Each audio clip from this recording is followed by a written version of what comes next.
Hello again, and welcome to the first Chips and Chats with Chat. I don't know what I called it. Uh, so I've been running around like a crazy man since I was just here trying to get ready for just this. And I want to put this disclaimer out here first and foremost. And I think I'm going to leave this running across the bottom of the screen pretty much the whole time. We'll see here. See, banners. I am a beginner CNC and Millmage user. I will make a lot of mistakes, and my wish is we both learn from them. Okay? I don't know what I'm doing. I am figuring it out as I go. And I have been waiting on Millmage for nearly 2 years. They teased us with it way back when, and that's why I went to Peoria. That was really the only reason I went to Peoria, was because I was so excited to see Millmage, because I had already purchased my larger 4x4 CNC, and the software was just too intimidating, too expensive, and too intimidating. Lightburn was the first graphics design software that I had ever worked with, and I was still getting my head wrapped around it. By the time they started talking about Millmage, I'd gotten a pretty good grasp of Lightburn, and I played with a bunch of those different softwares for CNC. I played with Easel and about all of them. I did manage to talk just about most of them into giving me a free demo or trial license period. Most of them offered it, I think, but those that didn't, like the ones that had a beginner version, I talked a few of them into giving me a trial on the advanced version with the fact that I had the channel going on. I just could not manage to wrap my head around everything that had to be learned with CNC, the transitioning from this to the spindle, the router, and the different geometries, and being able to think in the 3-axis and all the other techniques that you had to learn as far as positioning your material and securing the material, because securing material is a big thing. So I ended up mothballing my CNC until Millmage came out, and it was coming, and it was coming, and it was coming, and then it was coming, and then it was coming, and finally it came. And here we are. And I have made a few projects. This right there, that was my very, very first piece, and I'm really proud that that was my first piece. It's a coin tray, about 15 mil thick, so it's about 7 or 8 mil deep, engraving with the flag and the stars in there. And this is what we're going to do today. We're going to set this file up, and I showed this earlier in the Hobo with Wood live stream. And since y'all started talking about it and I had it here, I went and grabbed my powder coat, and that's a powder coat finish. I don't like it. I didn't like it before. I don't like it now, but you couldn't really see the design that well with it just being all natural. But as I get more practice with this design and tweak it a little bit, that center shape needs to be tweaked a little bit. The firing pin is a little bit too large. It needs to be shrunk down. The firing pin wouldn't be that big in relationship to the outer ring. So I need to tweak a little tweaking. But when I get it really dialed in and got the design the way I like it, and I'm able to set up and just go switch in, go, switch in, go, switch in, go. When I get them ready for sale, I'm 99% sure I'm going to do epoxy field, just to give it that contrast, and probably do it in a black or a gold, but don't know. We'll see. But tonight we're going to open Millmage up, start from the very beginning. So for those who already had Millmage and are working with Millmage, you might see me do some stuff that you wouldn't do, haven't done, or you haven't figured out yet. It took me an hour, probably, just to figure out how to get that thing centered on that coaster, because they're still working on Millmage. They're still getting the wrinkles ironed out of it, which, to be a little bit honest, I'm just surprised there's still as many limitations as there are. With as long as it took them to release it, I thought that this would be, just already kicking butt, spanking, and taking names.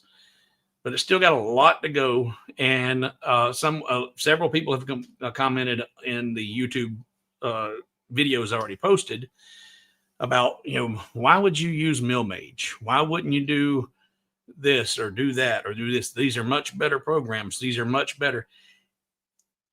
And I will concede that there are better CNC softwares out there. There are some that are maybe much better and only slightly more expensive, but the learning curve that I will have going with any other software is going to be probably tenfold to what I feel like I'm going to be with Millmage, because Millmage has the bones and the structure of Lightburn, and a lot of the things that are in Lightburn come right over into Millmage. In fact, with the artwork and all the designs that I've done over the last 3 years, they can actually be opened right in Millmage. They're not all CNC ready designs, but the artwork is ready and can be manipulated right there and ready to go. I don't have to reinvent the wheel. So for anybody who is anybody that has laser experience, anybody that is proficient with Lightburn and uses Lightburn and they're happy with Lightburn and they're on the fence and they're thinking about doing CNC work, then what I'm about to show you tonight is really what I feel is the ideal setup. I'm not using my big 4x4 machine to learn what I'm doing here, because that machine is huge. And for me to try and clamp down a 100 by 100 piece of material on that 4x4 machine, it don't work so well. So I'm working with the Cubiko. And the Cubiko, if you've not seen it, it's really small CNC. It is a desktop CNC. And, well, we'll just pan this camera over. So there's the Cubiko. I've got the safety lid off of it. If you haven't seen, Clack did some really good reviews. Clack and Steve Venturi both did, or Steve Mills on Venturi's Workshop, did some really good reviews on the Cubiko. And I think Clack's actually where I first saw it. Maybe. I might have actually I may have already ordered it on the Kickstarter by the time Clack did his review. I don't remember. But it's a small little desktop. It's for serious CNC users, for people who have got lots and lots of experience with CNCs. This is a toy, but it is a capable toy. It is a capable CNC for doing small jobs and for learning the techniques, learning the routines, learning the habits you need to get into. Now, one of the things that I learned today, I think one of the problems I had today will not exist with my large machine, because the Cubiko has a, well, let's see, switch. Is this right? Yep, there you go. On the front of the Cubiko, there is a little controller that you can use to, I'm trying to get it up in front. Let's do this. There you go. It's got a controller that you can use to control the actual CNC. And I think part of my problem today, when I was struggling so hard trying to get this centered up, there was data in the CNC from the controller. And then I started using Millmage. So I wasn't starting from zero in Millmage. I was starting from wherever the machine was set in. So I finally was able to get everything dialed in by starting over, completely resetting the machine, sending it to home from its controller. So as far as its controller was concerned, it was now in its home position and everything was zeroed out. It was done. Then once that was that way, then I went into Millmage and started controlling the CNC, from that point. So I think, and I don't know, but I think that was what made me struggle for over an hour trying to get this centered up. And obviously I didn't have any problem centering this being a rectangular piece. And I'm going to show you the difference when I jump over here to Millmage. For this piece, I put in the actual, and I did a video on it. If you haven't seen it, I have a video on setting up your project for Millmage. You put in the physical dimensions for that piece, height, width, X, Y, and Z. Put in the dimensions for it, and that is what populates on your screen for Millmage. It doesn't populate. You're like when you open up Lightburn and you have your machine's workspace there, and you can have position your stuff anywhere on that workspace. When you put in your physical dimensions for your material in Millmage, that is what populates on the screen. That is your workspace, not the entire workspace of the machine itself, but your physical dimensions of your material. And I don't know if this is the right way to do this, but I didn't do that with these. These I used, there is a tool in Millmage. It's the center finder tool, and it's for finding the center in a round disc. And I found that in order to do that, I had to approach it differently. And we're going to go over all that too. So if you've made any questions or comments at all, because I can't even see the comments. If you've had any questions or comments prior to this point, I'm not going to scroll back up through and look at everything, because I see there was a ton of people talking before I got here. And since I've gone live, the comments that I can't see, there's been over 60 that I can't see that's new. So starting from this point on, if you have any questions or comments, now reload those or re-ask them or restate those. I appreciate everybody being here. This is going to be something different.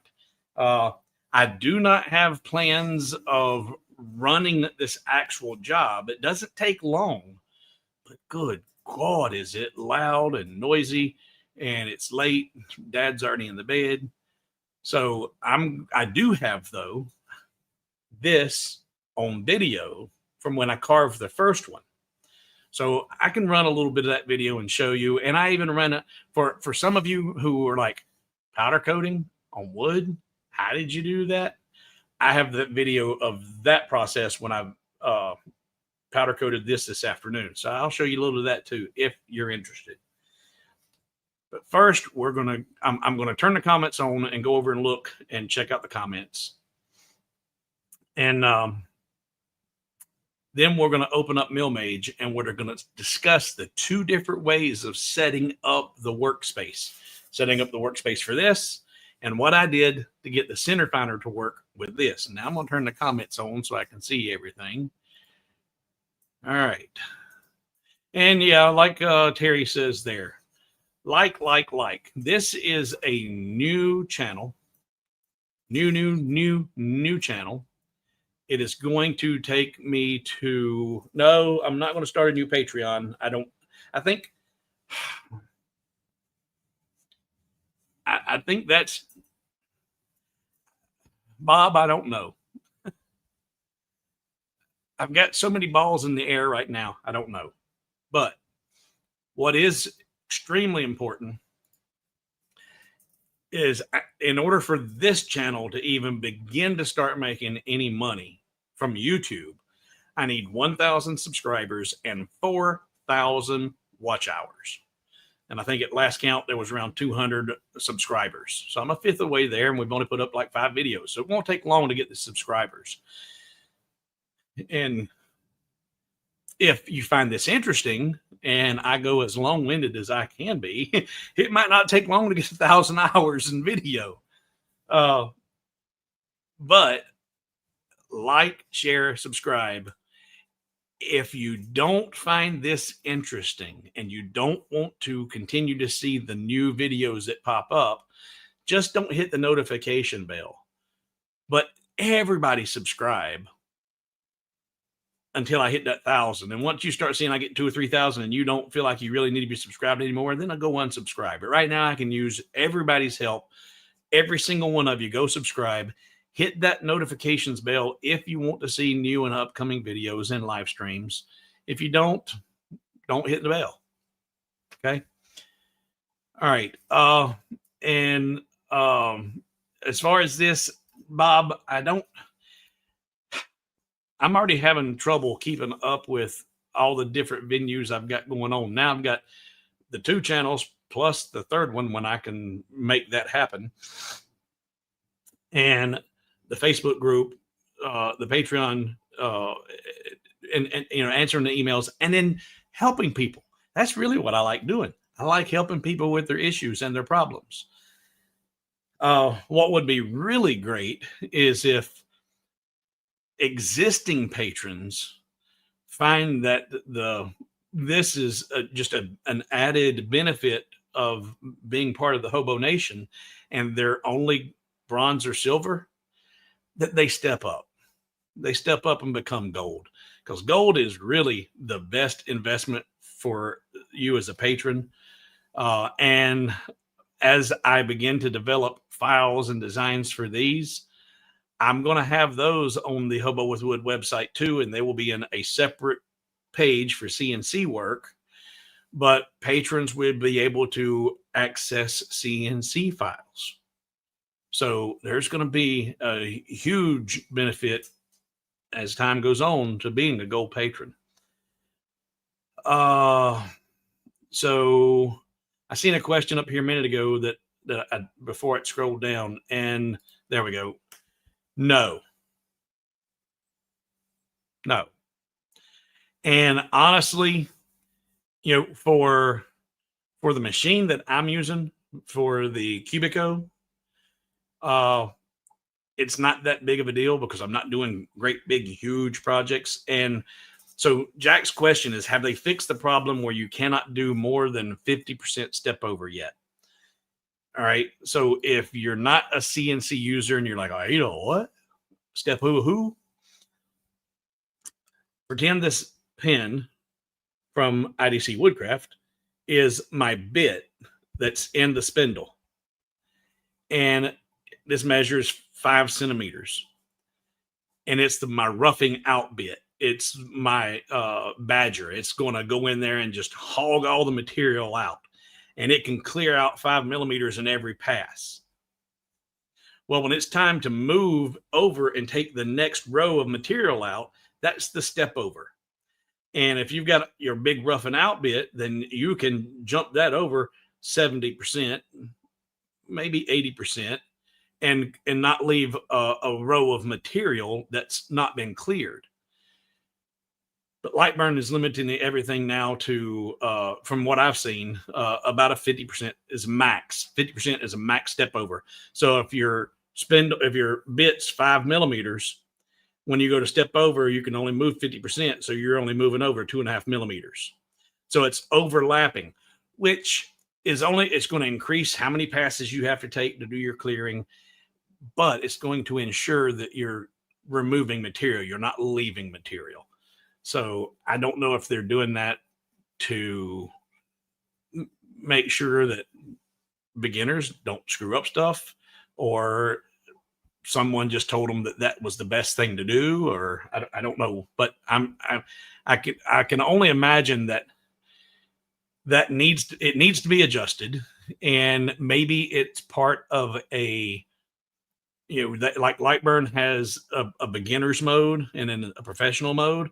Maybe the beginner's mode has limitations on it, but then the professional mode takes all those limits off. Takes the safeties and the guardrails off. That's my guess. Let's see here. Yeah, no and no, but this could potentially go on a little while. Because we're going to go from design setup for people to see. They're going to see, and actually bringing the design into Millmage. Click, click, done. All right. And it's, we're not going to actually design the piece, because I design it. The design part of this software is exactly like a Lightburn. So everybody who's here because they've come over from Hobo with Wood with the laser channel, you're familiar with Lightburn. You've seen me design in Lightburn, and there's no reason to rehash that. If there are any new viewers, in fact, is anybody here in the stream tonight that has not watched Hobo with Wood, the laser channel? Put a shout out down in the comments and a wave, or say, hey, brand new. In fact, just so you stand out, put 3 asterisks and then new viewer, or first time viewer, or something like that. Just let us know you're brand new to the Hobo Nation. I don't know if we'd have anybody tonight like that. Hit the bell and let it run in the background to get view hours up. Yeah, you don't need to let it run in the background. You can get the view hours up, but you need to be watching this. If you need to be watching this, if nothing else, just so you can learn what not to do. All right. Same process as when you powder coated with the. Yeah, but I actually ended up having to make 2 passes with this, and it could probably still use a third. I don't like powder coat. It's not a good option. All right, let's see. Moving on. 50% step over would be a problem for me, as I typically use 70 to 80% for roughing passes. Yeah, for roughing passes. But keep in mind and I'm going to be, and if anybody doesn't know this, I'm going to be giving away this exact same setup on the 27th on the Hobo with Wood channel at 9 p.m. Eastern time. I'll be giving away a complete Cubiko with the dust shield, with a 5.5 watt laser module, and a larger spindle. The stock spindle is 10,000 RPMs. You get that stock 10,000 RPM spindle and an upgraded 20,000 RPM spindle, plus a whole bunch of starter bits and stuff like that.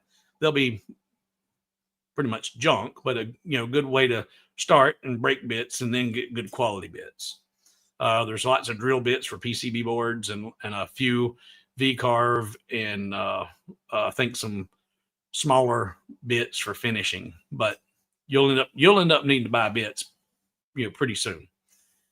But you'll have everything you need to get started, from the machine to the increased CNC, the laser module, which is really a cool deal. You can take the spindle out, pop the laser module in, and now you've got a laser engraver and a CNC, but it's only a 5.5 watt diode. And I'll be giving it away on the 27th at 9 p.m. on Hobo with Wood. You have to be watching. You have to be there. It'll be a random drawing at a random time, and somebody in the stream will win that. And it'll be shipped in the United States. Unfortunately, I can't do international shipping. It's too expensive. And by the time you did that, you could actually just buy a machine, because they're not that expensive either.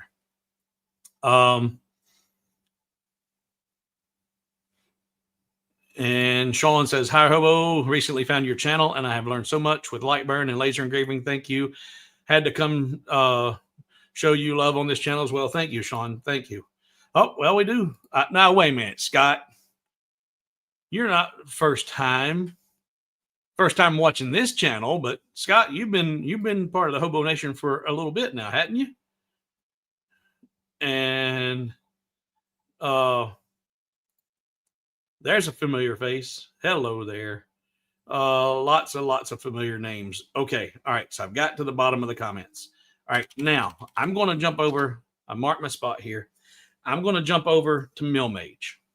And when it jumps in, opens up in the Millmage, it'll be the screen that as soon as you click on Millmage and open it up, this screen is what populates. Now I have it set in the advanced mode, or instead of the beginner mode, but I'll show you real quick both of those. So swap over. So this is the opening page in the advanced mode, and it's asking me to set up my material.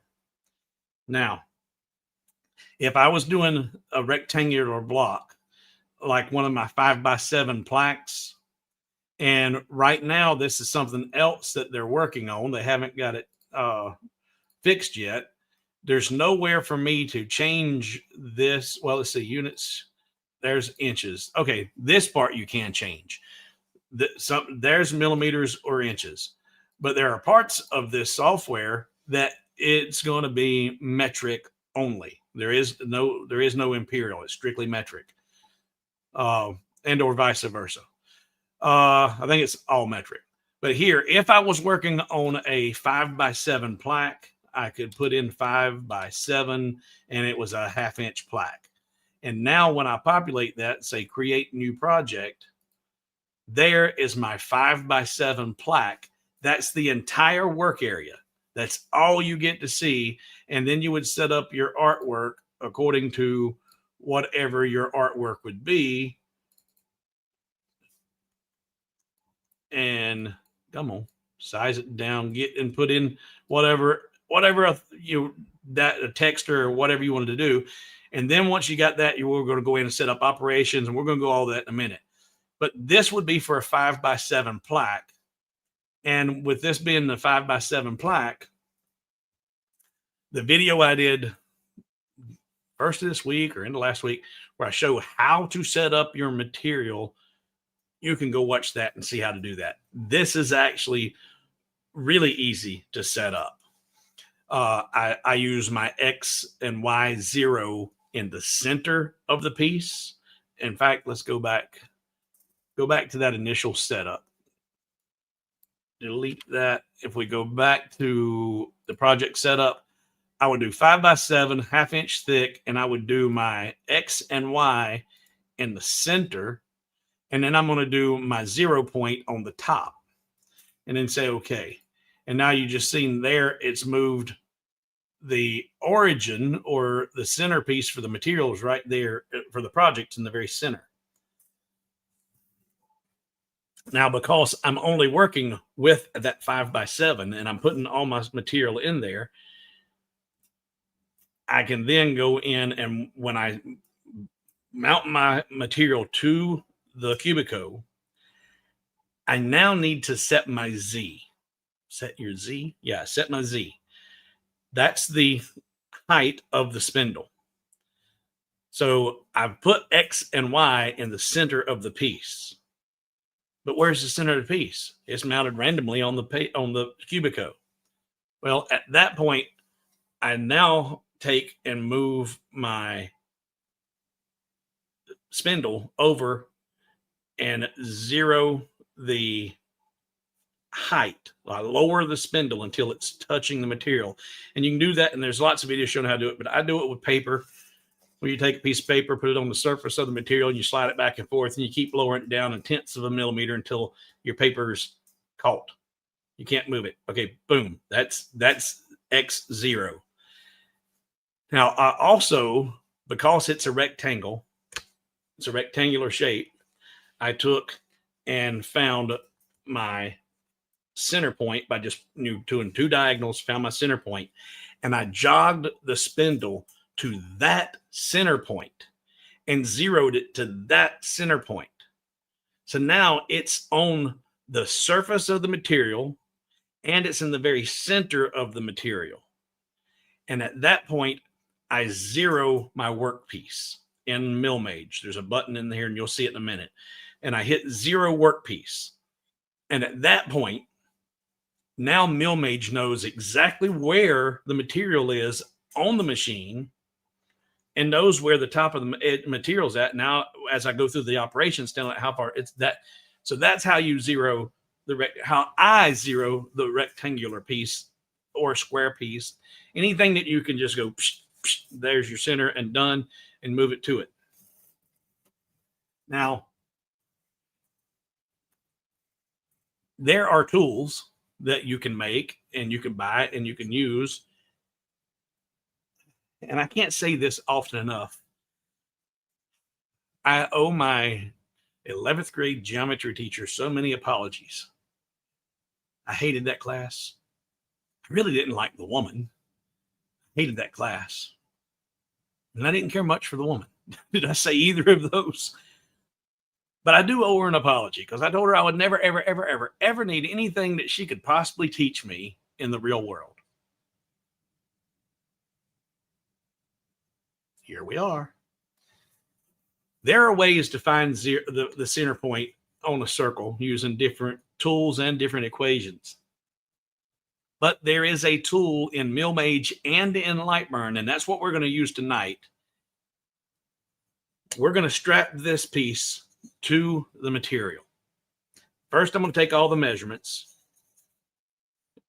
I already know it's 100 by 100, but it's round. It's not square, but it's 100 diameter, 100 millimeter diameter. And it's about 8.5, but I'll measure it and make sure. And then I'm going to bolt this. I'm going to clamp it down to the board, to the work area. Then I'm going to use the center finder tool in Millmage to find the center point of this disc without doing any other pre-measuring or finding or anything like that. I'll use the tools in Lightburn, but my experience today was this. And if I did it wrong, I did it my way. This was the only way I could get it to work, is you have to take that notion of entering in your material size and information and throw it out the window. It's completely irrelevant because I never got the center finder to work using the material information. The only way the center finder works for me today, and we'll try it again tonight and see if we get the same result. The only way the center finder worked for me was when I went in and put in the complete work area size in the machine setup. So whatever my maximum parameters are for this little CNC, that's what I put in. But then I put in the true material thickness. Then once I did that, from zero, we go in and we'll start using that center finder tool, and we do the center finder, and everything worked perfectly. But that was the only way I could get the center finder tool to work. So now we've recapped those. And I'm going to look at these comments here before. If you did the initial material setup and set the size as the same size as the table, would it not?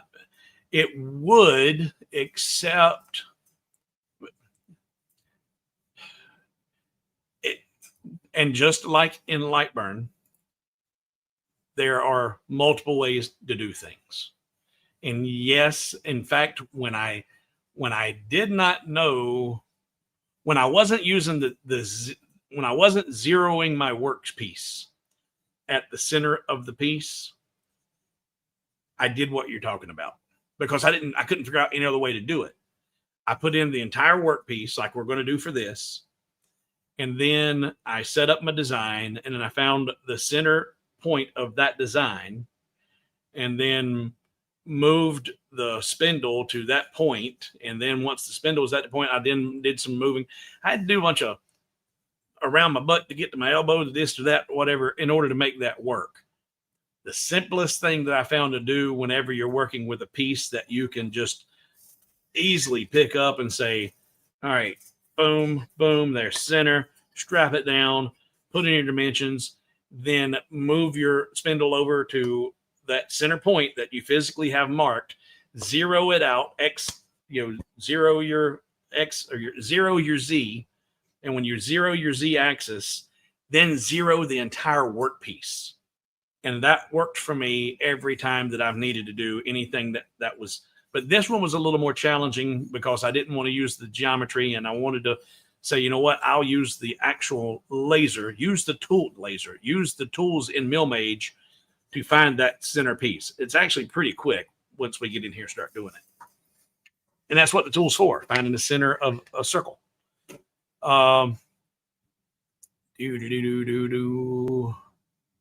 Chris says, when zeroing Z, you need to make sure you have flat material on both sides. Yeah. And I've been, so far, the materials that I've been working with have been the plaques that I have made for laser engraving. And these have been planed and joined. These are immaculate. You wouldn't find anything. You won't buy better pieces of this stuff anywhere. And I'm going to be making pieces and offering them for sale for the Cubiko. And these are within a half mil of being perfectly flat.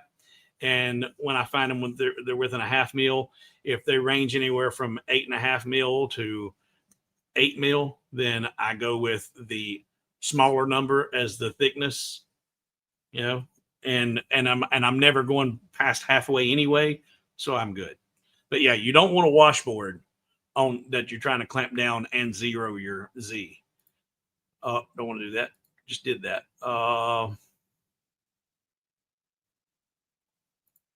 Does the Cubiko have a home? Yes, and when you home it, it goes to the front left. I don't know if you can actually set that up and pick where you want it to be, because it's been a while since I did that. But currently, when I home it, it comes to the front left of the machine. And I may have chosen that during the initial setup of the Cubiko. I can't remember. All right. So now let's go back over here to Millmage. And I'm going to mark this spot. All right, spot marked. All right, now I need to go to a new project, not a new window, but a new project. And it's going to pop up this screen here again. Now, if the beginner setup looks like this. It's going to walk you through, for folks that don't recognize what it's asking, it's going to ask you each question individually. What machine are you using? Do you want to work in metric or in inches? And then it's going to ask you exactly your dimensions. Now, for my dimensions this time, since I'm going to use the full screen, the full work area, I'm going to do, let's see. I'm going to do 150 on the X and 114 on the Y. And let's measure, where are my calipers? I'm laying my calipers down, and there they are. They were hidden under my IDC Woodcraft stickers. All right, so 8.7, 8.5, 8.6, 8.5, 8.5, 8.5. So I'm going to say 8.5. So it's 8.5 mil. And say next. Now, did it go back? Yeah. All right. Next. 0 point. This is when I zero my Z. I'm going to put it to the top surface. So I've got top. You can zero it to the bottom if you want, but I'm going to say top. Say next. Then the point of origin. This is where you can get yourself into a little bit of a mess because it can mess up the framing, the machines. And I think it may simply be because this one having its own controller in there too. A simple CNC that doesn't have the ability to be remotely controlled or controlled by its own software may not have this potential for getting messed up. But I'm going to go with center, putting my X and Y in the center. And next, this is asking me about my safe clearance height. How high up do you want it to move whenever it's time to clear away from the machine? You can see there it's going above the clamps. So how high does it need to retract your safe clearance height? And I've got it set at 20 mil. And fast retraction. Fast retraction is the distance above the stock to lift the router bit when moving between features. So there's Z and it comes down, how fast or how the fast retraction, how high does it need to come above the surface, this surface, the top, the Z 0 point. And I've got it come 5 millimeters above Z0, but it wouldn't clear the clamps if it had to. So 5 is good because I'm never going to be going outside the clamps. Where this would bite you when you're really, really advanced, and if you had some type of internal clamping, if you had you got a 4x4 machine and you've got clamps on the exterior of your piece, and then you already had done some cutout work and you've got clamps in the middle of it, then you want to make sure that your fast retraction is going to lift it high enough to clear even your clamps that might be in the middle. But 5 works for me for what we're doing. Pocket lift height is the distance to lift the router bit when traveling within the current pocket. So it's not leaving the pocket it's making. How high does it need to pop up above what it just carved? And 5 works there too. Now that's set up. Now the 114 and 150, if I go into my machine settings or my device settings, I can see right here, the work size is 150 mil by 114 mil. Now, I think the advertised work area for the Cubiko is 150 by 110 if you looked on their website. But this 150 by 114 is what it read from the controller. So if that's what the controller says is my work size, that's what I set up whenever I'm going to be doing something like this. 150 on the X and 114 on the Y, and that's the whole work area of this magnificent machine, this little bitty Cubiko. And while I'm stopped, I'll just look, make sure. Nope. Okay, no questions. And moving over. All right, so I've got the 150 by 114, and I've got that entire workspace set up. I've put in the thickness of the material, but I didn't put any dimensions in for the material itself because we put in the whole work area. Now I need to go over here to the machine and clamp this down to the machine. So I've got, there's the work area. That silver plate will move backwards and forwards on the X, and then the spindle will move right and left. I'm sorry, that's on the Y, and the spindle moves left to right on the X. And I'm hoping that the audio works okay while I'm doing this. I've got a lapel mic, but I couldn't get the lapel mic to work before going live on this video. I'll get that straightened out in the future. But when I step away to bolt these down, you may notice a little decrease in audio. But I'm going to bring this over here, and I'm going to clamp this down in 4 positions, like so, and tighten these down.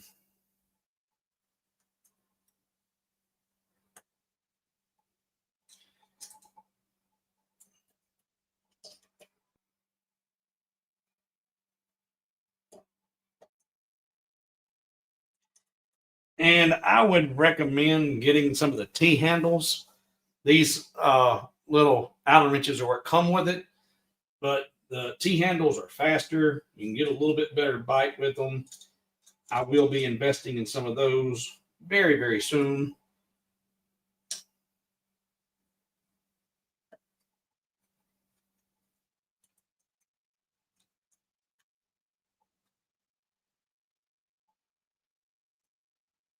All right, now I've got that clamped in place, and you notice I did these clamps kind of like in the corners.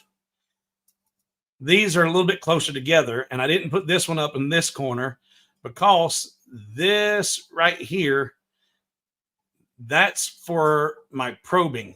This is where I probe for the length of my, how my bit, the bit length. And I'm going to take the dust shield off. So I've already got a bit in there. And at this point, I've got the material bolted to the bed. I've got my bit in there. And that's another question that's come up many times in emails. How far do I put the bit in? How far do I need to put my bit in there? How far? Oh, where did it go? Here it is. This is a really good representation and a good way to look at it. And it comes from someone who knows a whole lot more about CNC work than I do. IDC Woodcraft. This was a sticker that he included in one of my orders. And he talks about the rule of thirds. The rule of thirds. And he shows you here the red there. You don't want that tip just barely in there. That's not good. Getting into the second one, that's still yellow is okay for slower feeds, but not so great. And let's focus. There we go. And then, oh, I got my hand over it. There we go. And then you can see there with a bite mark on your. So that's how he's recommending. Rule of thirds are 1/3 above the last grind divided by 3. So that's your ideal depth of how far to stick your bit in there. But your bits are going to vary in size and in length depending on what they're designed to do. So every time you take a bit in and out and change it, even if you using the same bit, you might be a millimeter off or 0.5 millimeter off. And if you're working on really fine pieces and you're only going to do a 1 millimeter engraving and you're off by 0.5 millimeter, well, that really mess up a piece, especially if there's even a 0.5 millimeter of variance in the material. So when you put your bit in, one of the first things you need to do before you start doing anything else with trying to zero anything out is get your length. Let the machine know where the bit is in relation to the bit length. Where's it at in relation to the actual zero of the workpiece, of the work table. Now, what I'm going to do is I'm going to send this to home using the controls of the machine for the Cubiko. There's a home button on that controller, and I'm going to send it to home from the machine. Once I do that, I know that machine is reset, and whenever I take over in Millmage, it should be starting from what it's perceived as being 0. And there is a command where I'll sure see it, where I'll send the CNC out to go to that spot on the on the Cubiko to plunge and find the height or the length of that bit. So let's see here.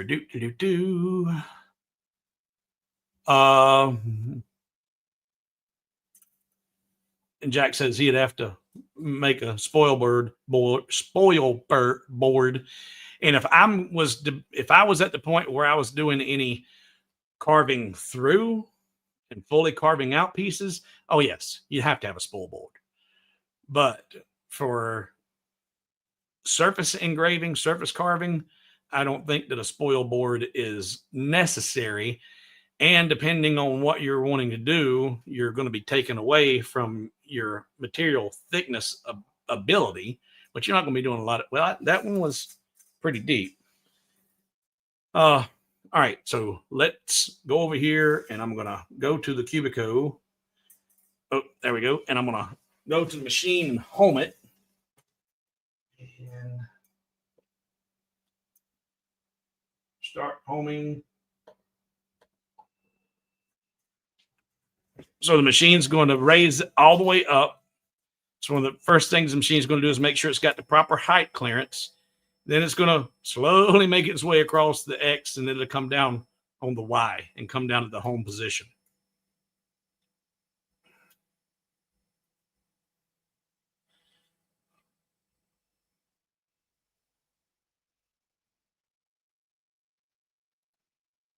Some bit makers will have a line. Oh, yeah, yep. And on the bead.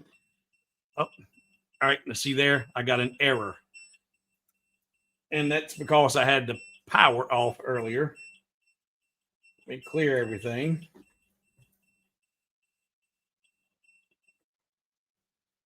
And now that it's clear, I got to come over to Millmage and go to the move function, and I need to move it. Come on. All right. It's not doing it from Millmage. Going back over to Cubiko. Whenever I did the powder coating earlier, I unplugged this machine and I just now powered it back up, and I didn't reset anything. And by having it unplugged and powering it back up and it not being in a home position, it's all screwed up. So let me move it.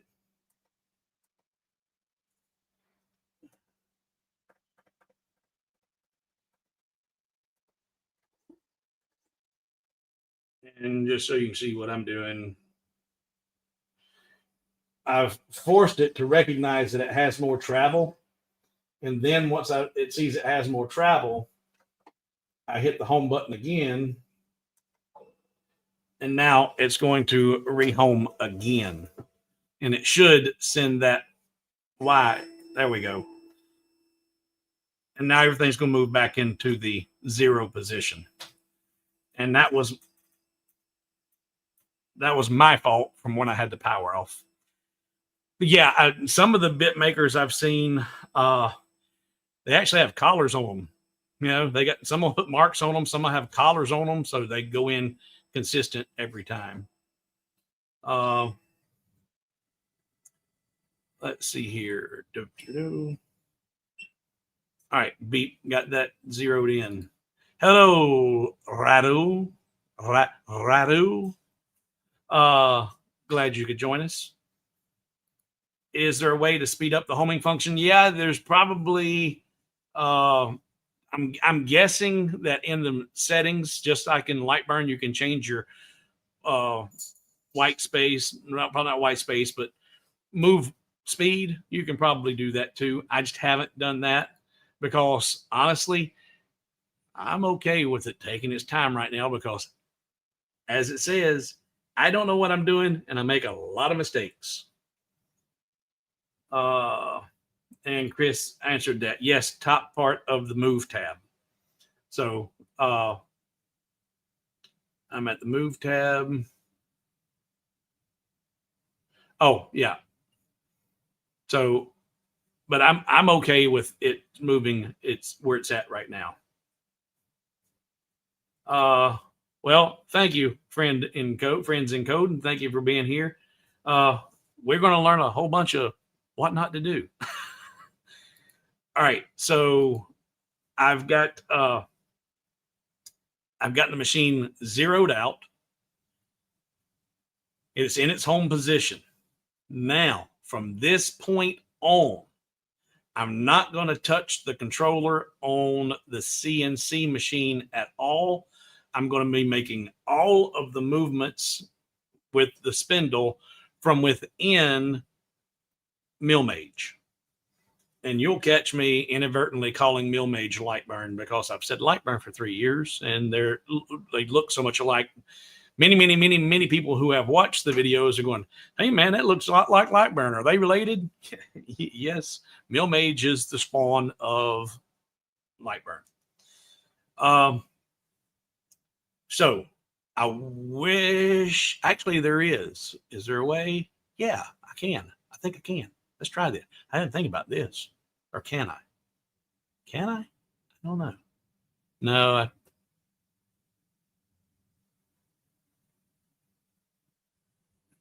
I do have picture-in-picture ability, but that's something else I've never done.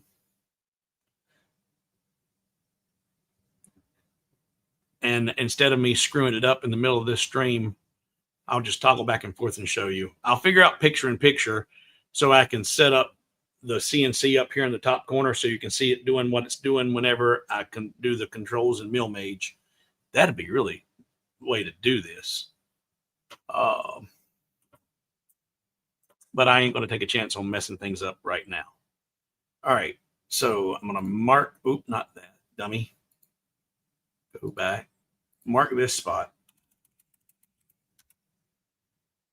And now we're going to use the finding center or center finding tool in Millmage. And this is also in Lightburn. So if you guys have been doing any engraving on any round coasters or any of the Lazy Susans or anything like that, and you've been doing all kinds of crazy things to try and find center, and you weren't aware of this tool is the same, and it works exactly the same in Lightburn as it does in Millmage. Within Lightburn, you have to tell it to fire your laser so you can see your laser spot so you'll know where you're at. But with this, we've got the actual spindle tip to see where we're at.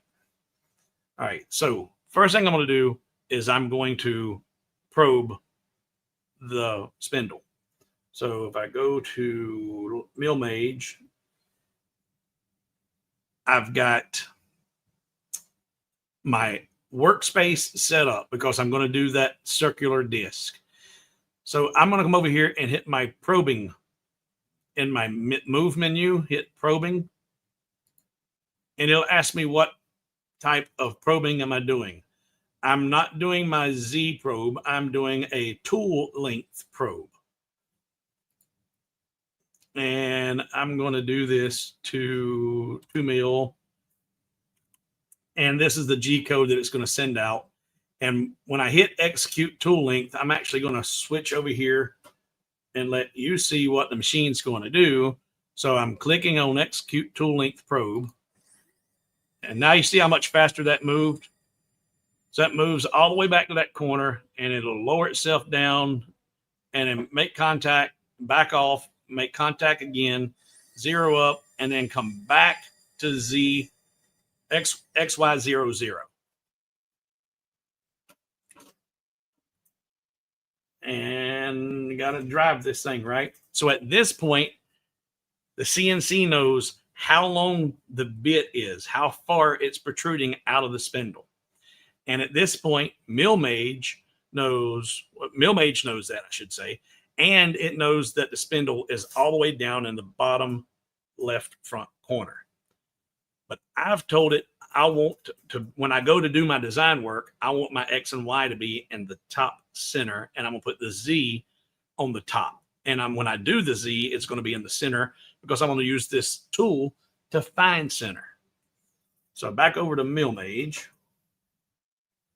Say I'm finished with that. I'm done. Now, if I come up here to the CNC tools, the very first tool is Center Finder. And for the Lightburn users, that's a laser or laser tools Center Finder. Same place in the menu up there, laser tools versus CNC tools. But it's the Center Finder. And what it's going to do when you click on it, it's going to ask you to move the tool to a point on the outside of the circle. You're going to do this to 3 positions.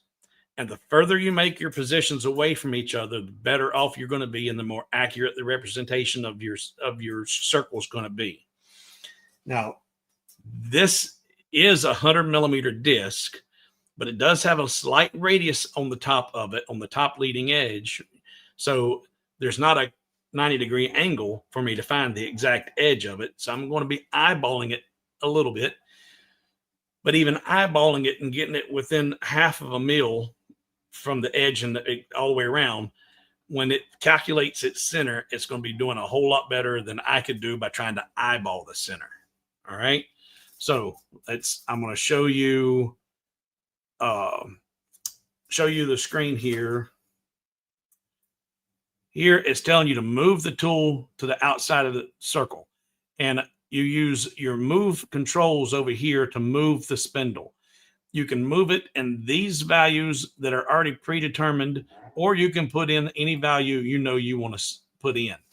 So I know that I need to put that about halfway across, and that was, 150 mil? So around 75 mil, we'll put that close to center. So if I put in 75 here and then click on move to the right,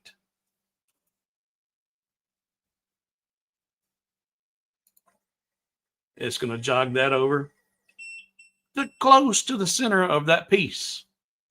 Now, it is in the actual center of the workpiece, but I don't know if that disc is in the center of the workpiece or not. And that's irrelevant. Using this tool where it's at is completely irrelevant. So now what I got to do is I got to go back over and start using the move functions to move that spindle over to the edge of the material. So I'm going to be moving in increments of 10 mil, then 1 mil, and then 1/10 of a mil. And I'm going to show you, wrong button. I've got to learn to drive. I've got too many cameras going on here. So I'm going to show you this view while I'm moving. So right now, I'm just going to move it straight up the Y, and I'll move it 10 mil. I'm going to lower this on the Z 10, and then 10 more, and that's going to be close. And now I will move it 1 mil up again, and I'm eyeballing this. I'm going to put it at 1/10 of a mil and move it up. And that's moving it just 1/10 of a millimeter at a time. I'm going to lower it 1/10.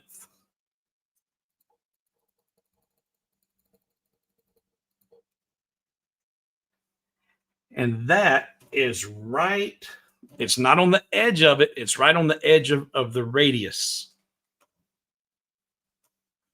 And now that I've got that in that position, I need to come back over here to Millmage and click on Set First Circle Point.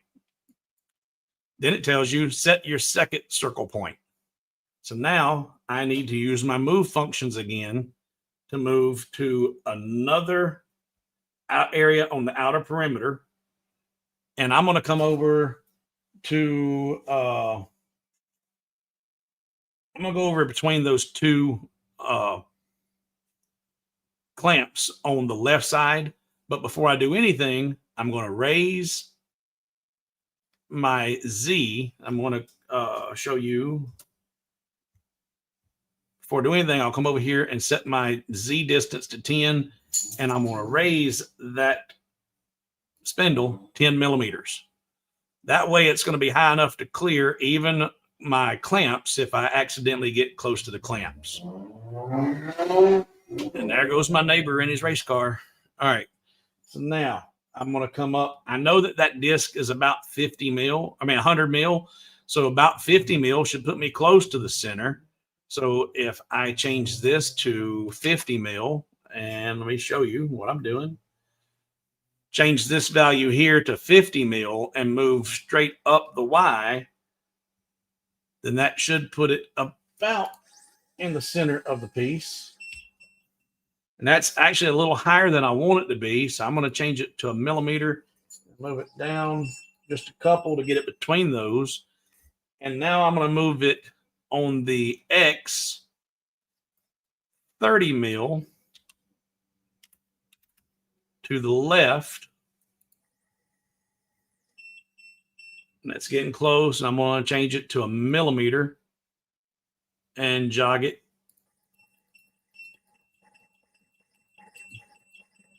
I'm going to lower it 10 mil. Now I'm going to need to get up to go over here and see where this is at. Actually, I can see it in the camera. It's not there yet. So I can, and now do 1/10 of a mil. And that looks pretty close. Yep. That's about the top of the radius like I did the other one. So now I will come back over to Millmage and set my second circle point. Now it's asking for the third. And you want to go as far away on these points as possible to get it as accurate as possible. So now I'm going to come up toward that corner where the probe was at. And that's why I needed to have that probe clear. And also now by using the center finder, having that area clear, I'm able to get almost a triangle, because that's what it's doing. It's triangulating this. It's using the triangle to find the center of that circle. And there's a comment here. Yes, you can. And Dwight, that's why I said earlier, there are ways that you can use geometry and physical tools to find center. But for people who don't have a square sitting there handy, we can cut one out with the laser. But, you know, this tool is in Millmage. It's there. It exists for this reason. And is it going to be more accurate? I don't know if it's going to be, it'll be depending on the shape of your edges and your sides, how much taper, or how, you know, if it's perfectly round or not. You could do that and do it in multiple places and find the average and find, but this works. And here's the thing about this. If I'm going to do 6 of these coasters, and I'm okay with it being within a millimeter of being perfect, if I'm okay with, goes, you know, they're never ever going to be perfect, but this is going to be about as close as you can get. And I'm using these clamps to clamp this in, and I don't change the location of my clamps. I can almost assuredly loosen up enough to slide one out, put the next one back in, tighten it back down, send it back to where I'm getting ready to program a center, and eyeball it and see if that's acceptable, and then run the next job. Pull one out, slide one in, eyeball it, send it out. So I'm going through all this the first time.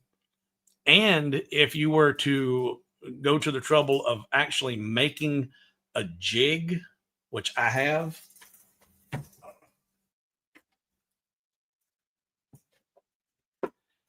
I've got a jig that actually bolts to the work area. And then I take and slide that disc into that corner of that jig, and it's in the exact same location every time. It never moves. It's always there. I put center in there, and now I do that center locator one time, and for the next 6 jobs, I just slide that back in place and clamp it, slide it and clamp it, slide it and clamp it. So yeah, I love saying there's always another way, except for spiral text. There's one way to do it. No, there are other ways to do it. And that was a joke for my patrons. So let's set up this third spot. So let's go back over here so you can see that, switch that. So now I'm going to run it up to that far corner near the probe. So first thing I'm going to do is I'm going to move it along the X, and I'm going to move it 70 mil, because I know that won't come into contact with my clamp. And then I'm going to move it 20 mil up the Y. And then I'll start dialing this in a millimeter at a time.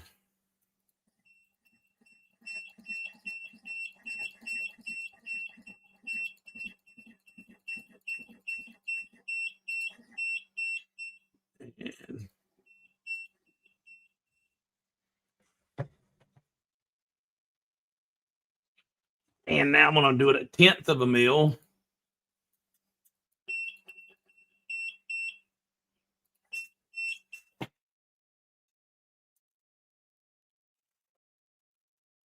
And I'm going to lock that in as my third position. But this is where you got to pay attention, because when you click on set your third position, it's going to ask you some questions. And I like to answer yes to all these questions, because it's going to, well, you'll see. Switch, nope, switch. There we go. So now I've got it in position, and I want to set my third circle point. And again, this works for your laser and or your CNC. Set third circle point. Now it's asking me a couple of questions. Jog to the center, the circle center. And there's an option here to add a guide circle to the project. Well, at this point, that's the whole reason I'm doing this. The whole reason I'm doing this is to set up the position of my circle within the software. But what good does it do if I don't have a visual representation of it to know how to set up my artwork? That's why I'm doing this circle center finder. It's not just to find the center position on this machine, but it's so I know where it's at on my work area, and now I can set up my design work. So yeah, I could have used a carpenter square and did what I needed to find the center, but it wouldn't have put it in the software for me. There was a reason I was doing it this way other than just finding center. But this accomplishes and kills multiple birds with one big old rock. All right, so back over here. So I'm going to turn this on, but, and this is a big but. Big butt, like Bertha butt. Before you move your spindle, now I've lowered this axis to the edge. It's not touching, but it's low enough that it could hit the clamps if something went wrong, if it moved erratic. And when you're new and you don't know what you're doing, it's going to move, not erratic, but it's going to move where you told it to and not where you thought you told it to. So you should always raise your spindle and make sure you got plenty of clearance before you start moving this thing around. So I go back over here, I will raise my spindle 20 mil, so I'm clear of everything. Now that I'm clear, I'm going to tell it to jog to center and add a guide to the circle, add a guide circle to the project and say, okay. And I'll do this and then click over to the CNC. So there, it put a toolpath up there and the CNC didn't move.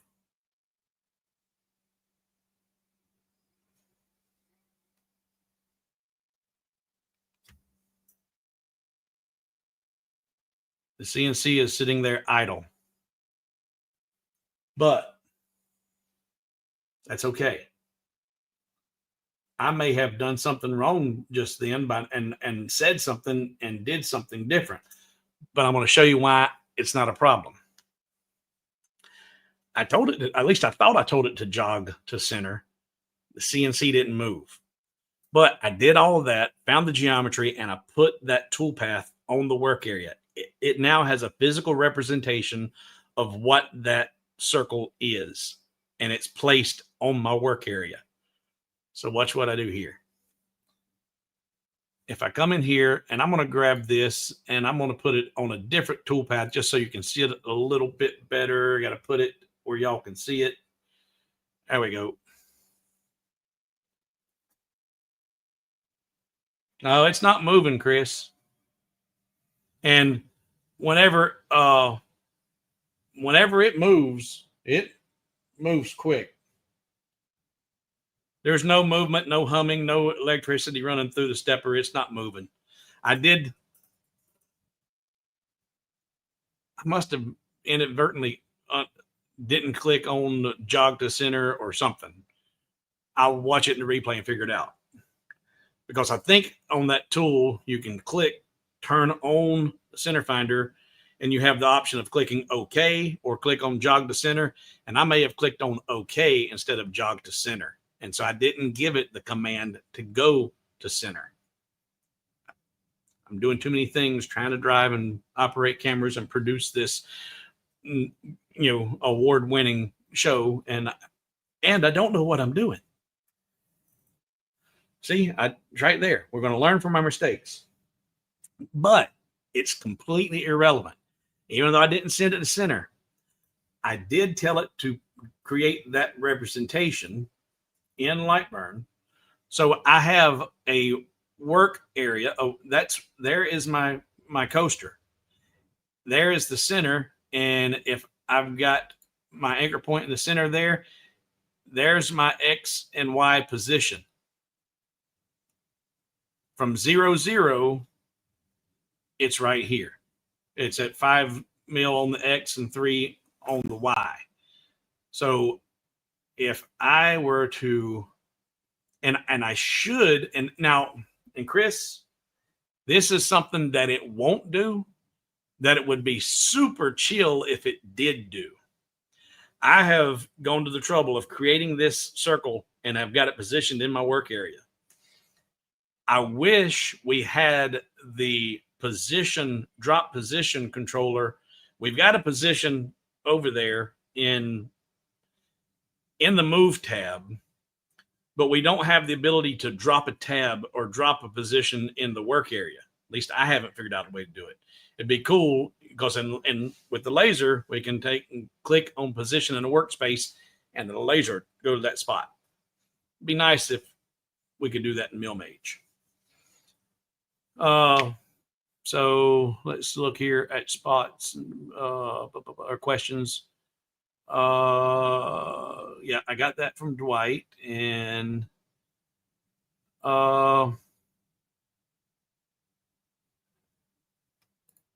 Center Finder really needs a default to own for guide circle.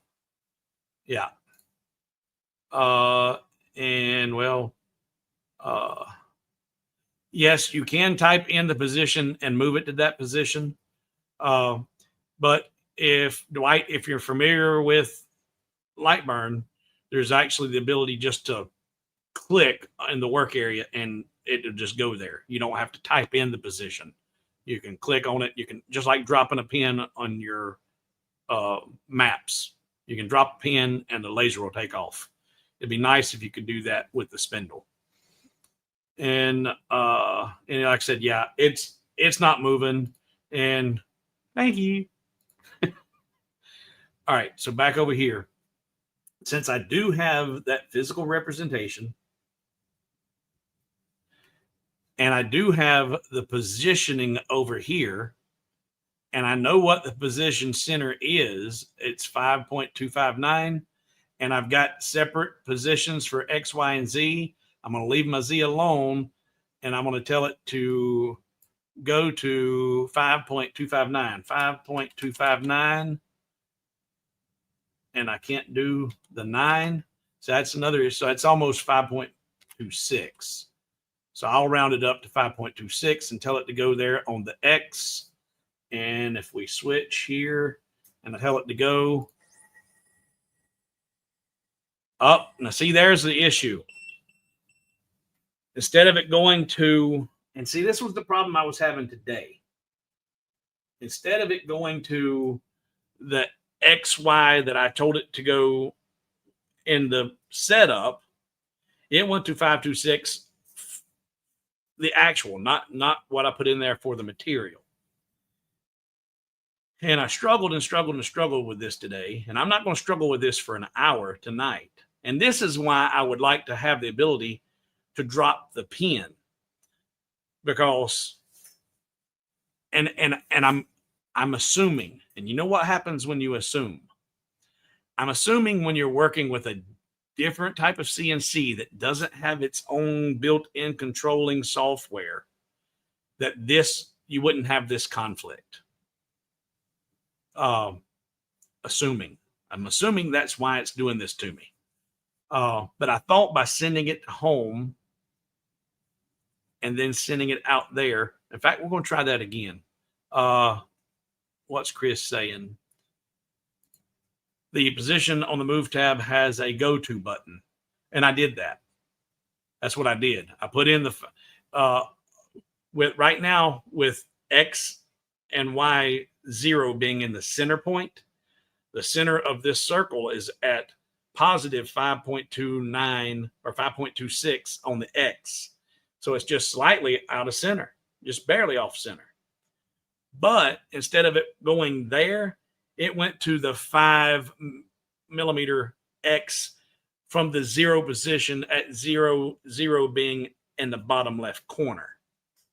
That's where the confusion is taking place with, I think, within the controller of the CNC and Millmage. It's not, don't know which directions to follow. I'm guessing.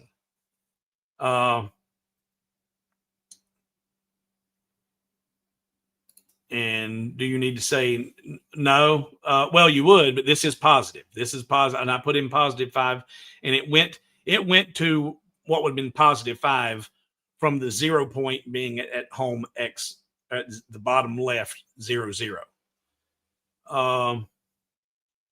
And there are machine coordinates, then you have workpiece coordinates. Yes. And this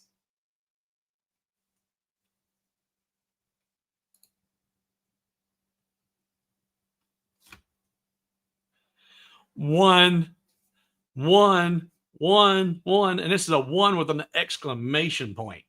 All right, ordinary woodworker, give yourself a pat on the back because I can't reach you right now.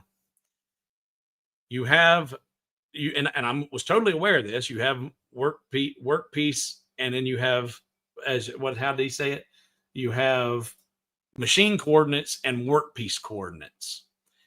And I never noticed this, never seen it till just now. And I knew those were different things. I go back to Millmage.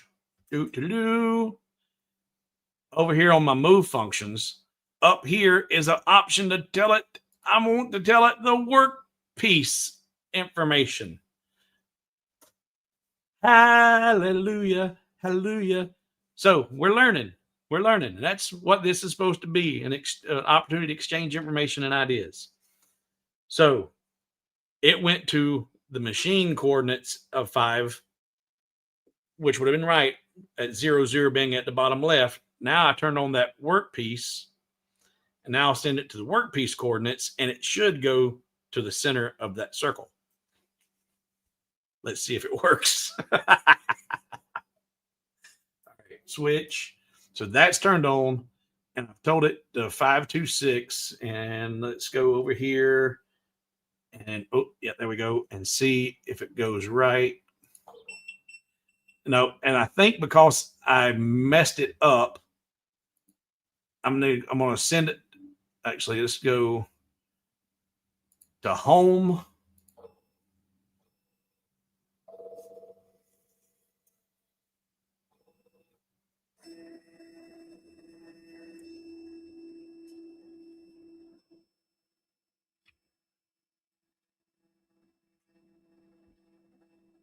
And once that goes to home, then I'm going to send it to the workpiece coordinates for what should be 0 and see if that's what works.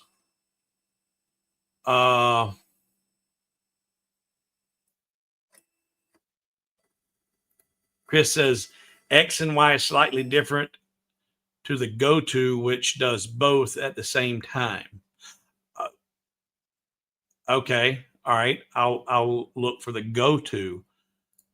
Super chat option. I don't know that you will have the ability to do any donating on this channel yet because the channel is not monetized. If that's what you're asking, Tom, is there a way to donate money to this video? This channel is not monetized on YouTube until I have 1,000 subscribers and 4,000 watch hours. So there's no way to click on this to donate any money to this particular stream. But banners.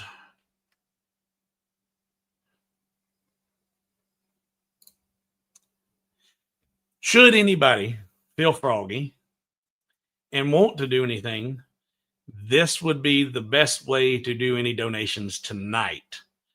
The PayPal option is Hobo Laser, to send money to Hobo Laser on PayPal. Or if you use Zelle, and Zelle is the most wonderful thing in the world because Zelle is instantaneous. It's as soon as you click, it's in my bank. It's mind-blowing how it works. It's all electronic, but when your bank tells you, oh, it's going to take 2 to 3 days for that money to show up in your account, that's so bogus. What they're saying is they're going to hold your money for 2 or 3 days in their account and draw an extra 3 days of interest off of it and then put it in your account.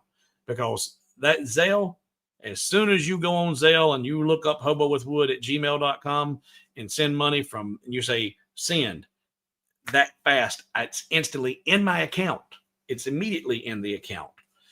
And anybody that does electronic banking, you're probably already familiar with Zelle. But if you're not, if you have an online banking app with your bank, you may have never noticed it because you didn't know what it was or you never paid no attention, but Zelle, Zelle, is a money transfer, kind of like Cash App and Venmo and all those, but it's totally free. It's instant. And if you send me $5, I get $5. I don't get $4.30 or $4 or $3.80. They don't take a percentage of the cut. I get 100% of the Zelle money. So those are the options for donating for the channel tonight. So back to comments.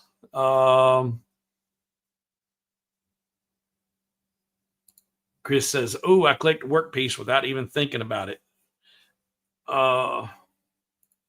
If you're in workpiece coordinates, wouldn't the center of the circle be 0, 0? Only if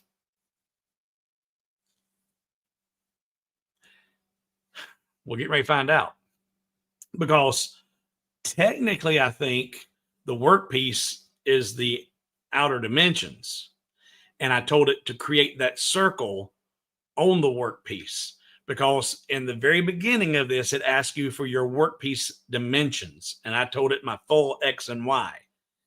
So I think technically the whole thing is my workpiece. And so the circle that's on there that represents the coaster, and I could be wrong, we're getting ready to find out. I think the circle representation is just where it's at on the workpiece.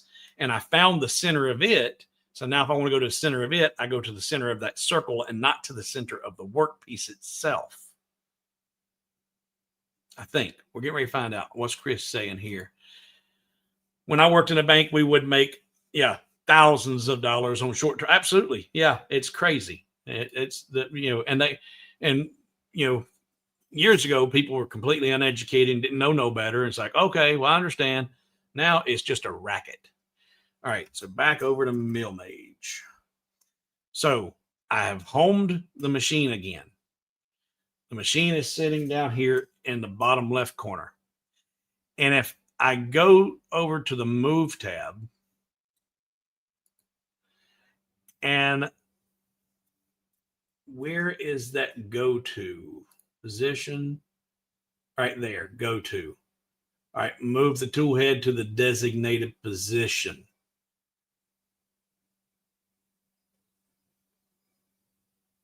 So do you designate both of them here and then click go to? I've always been putting in X and go to X, put in Y and go to Y. But can you put in both values here and then click on go to? Is that the way that works, Chris? Because I've never used that go to button.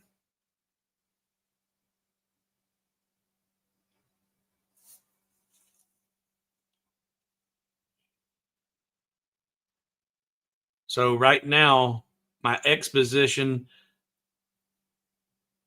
the center of this circle is 5.26 and 3.18. That's the way it's meant to work. Okay, so 3.18.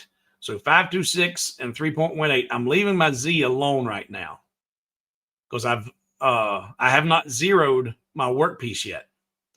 So if it's 526 and 318 and then click go to, then hopefully this is going to move to the center of that coaster, go to.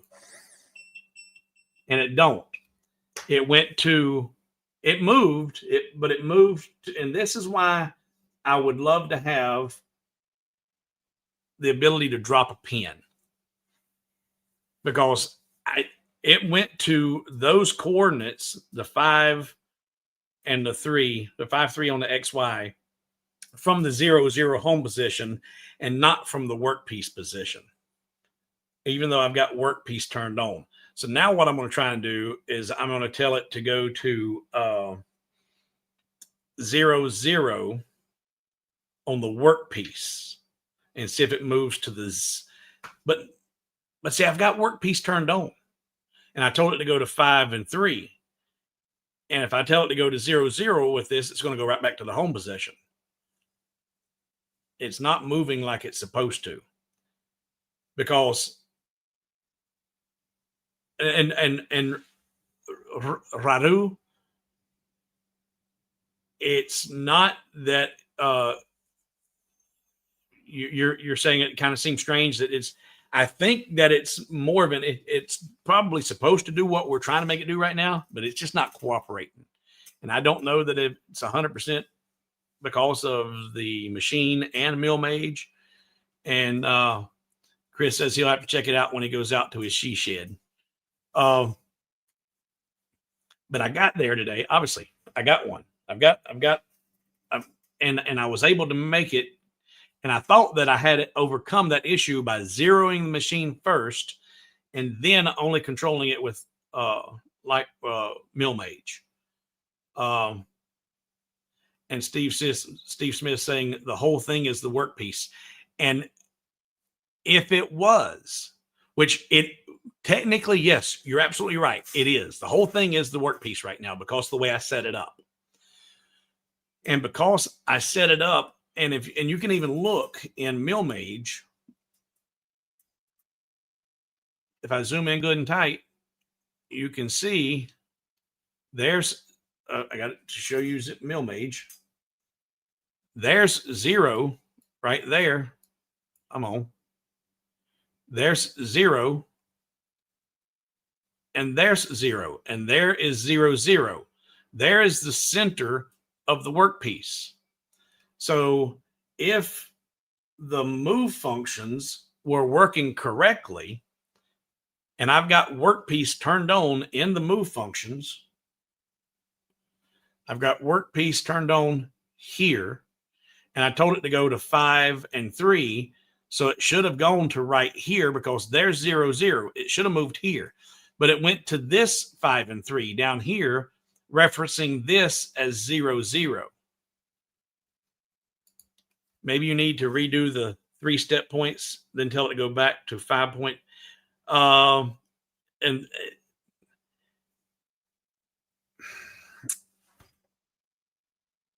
I'm going to try something here. I've got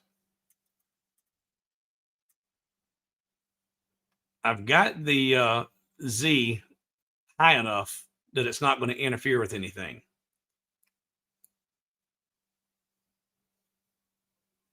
I'm going to go to the jog position, and I'm going to jog this over 60 mil. And I'm going to jog it up 60 mil. So that's nowhere near where it needs to be as far as the center of the piece. But now what I'm going to do is with this selected, I'm going to tell it to frame. I'm going to rubber band frame that circle and see if it goes around the outer perimeter of the coaster. And if it frames this correctly, then we're good to go right now. So let's check and see if it's going to frame correctly. And hitting the rubber band frame, it should go around the perimeter of the coaster. And it ain't doing nothing.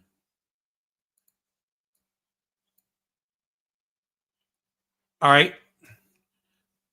Maybe that's because it's not on operation. I'm going to do a quick operation. I'm not going to explain it right now. I'm just going to do it.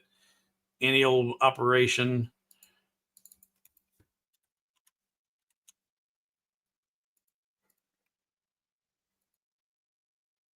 All right. Now that it's on operation, tell it to frame.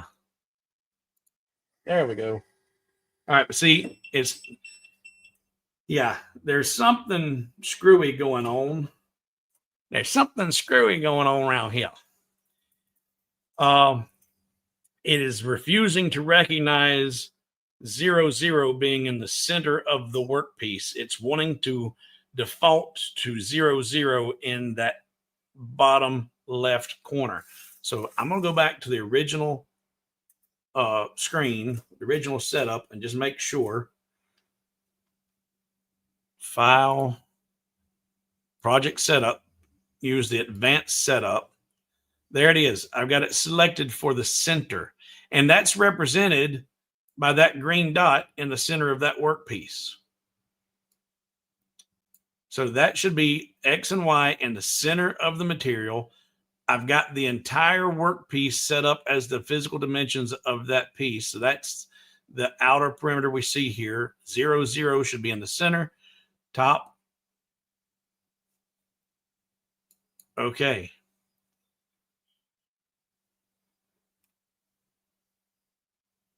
Job. Actually, we're going to go to move.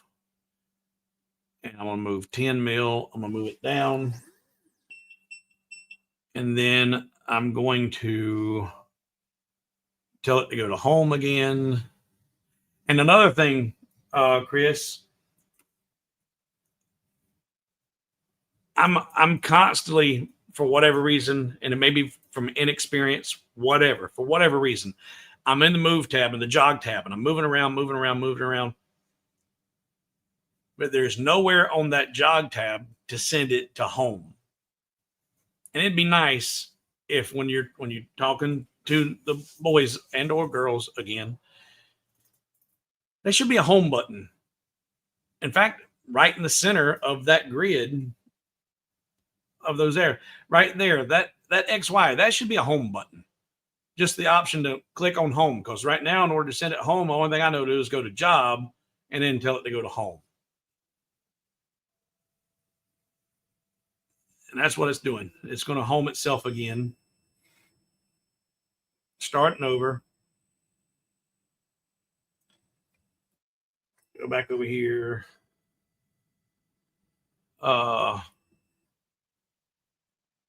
Yep, the whole piece is the work piece.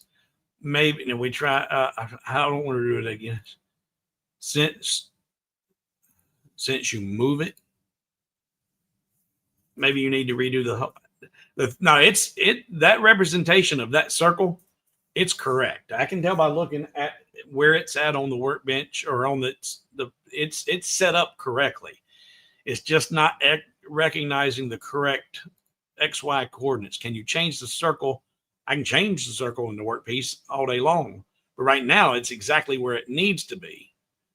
It looks like it's not recognizing the workpiece location and is using the machine by default. All right. Let's try this. Let's try and fool it. There's always another way. We can skin another one. No operation equals no movement.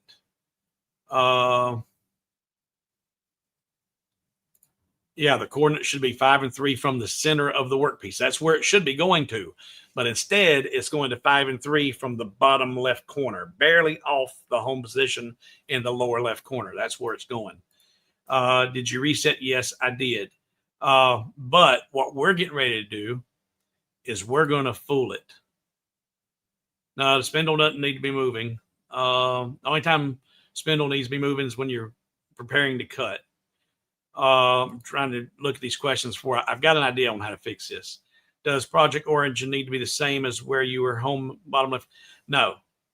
But I'm getting ready to fool it because this is how I did this. This is how I did that. This is exactly. I used the zero finder or the center finder, placed that, and then jogged to the center. That was the only thing I didn't do. I did differently is I failed to jog to center of the app. Unless if I go and watch the replay and I did tell it to jog to center and it didn't move, then there may have been a bug right there that screwed it all up.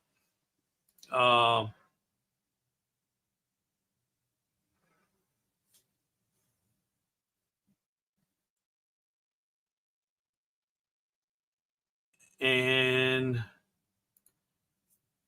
yeah, and that's why, I reset everything and sent it to home. And that's why I had to, when I had it powered off and it was messed up, I had to redo all that earlier. Can you put a square around the circle instead of using the reason I'd use the full size work area was to use the center finder. I could not use center finder unless I was using the entire work area. When I tried to put in a 100 by 100 millimeter square and then use Center Finder to find it didn't work because it was only recognized 100 by 100. And it's like, well, where is that 100 by 100? And then you got to circle in that 100 by 100. So the only way I could get Center Finder to work was based off the entire work area space. That's the only way I could get that tool to work. 0 point, yeah, is on the 0 point is for the Z axis, and I ain't even got there yet, and that's set for the top.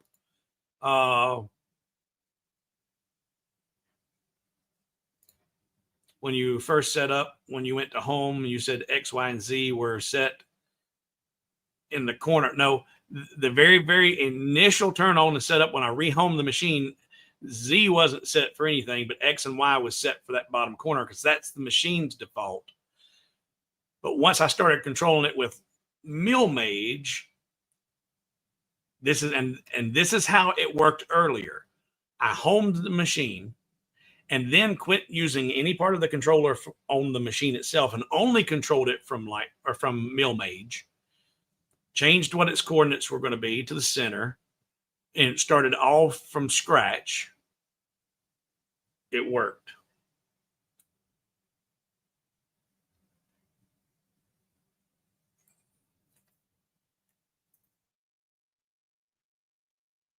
I just had two genius moments.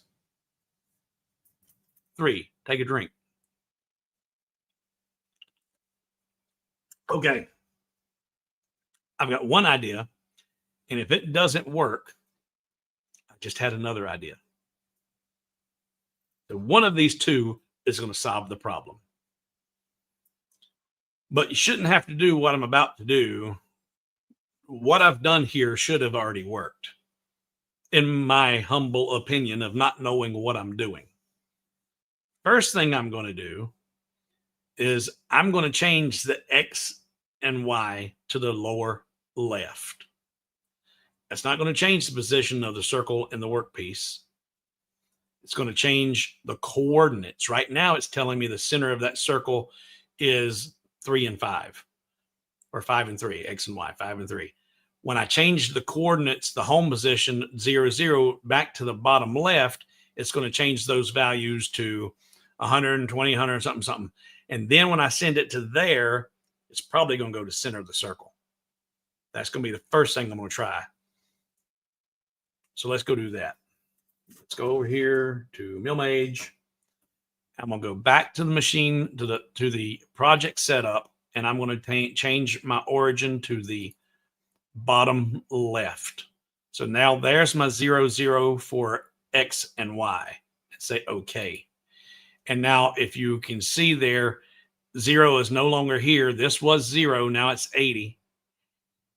My 0 is here and here. So 0, 0 is here.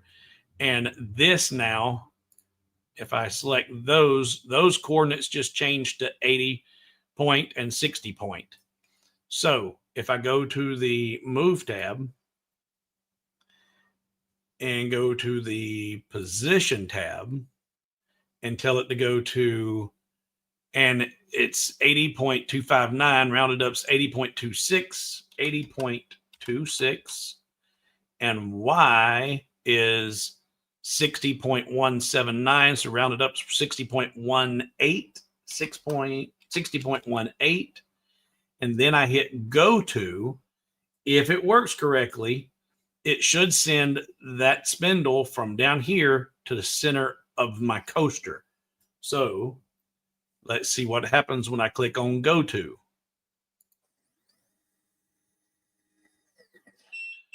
Dun, dun, dun, dun. All right.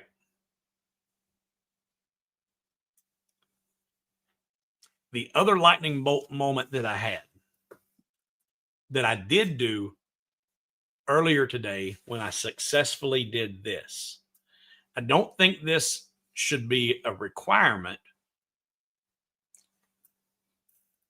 but with the cube, and this is important for whoever's going to win this Cubiko. I mean, in fact, I told you I'm giving away a Cubiko on the 27th, right? I'm giving away one of these machines to one lucky winner in the live stream on the 27th. It's 9 p.m. Eastern time on the regular Hobo with Wood channel.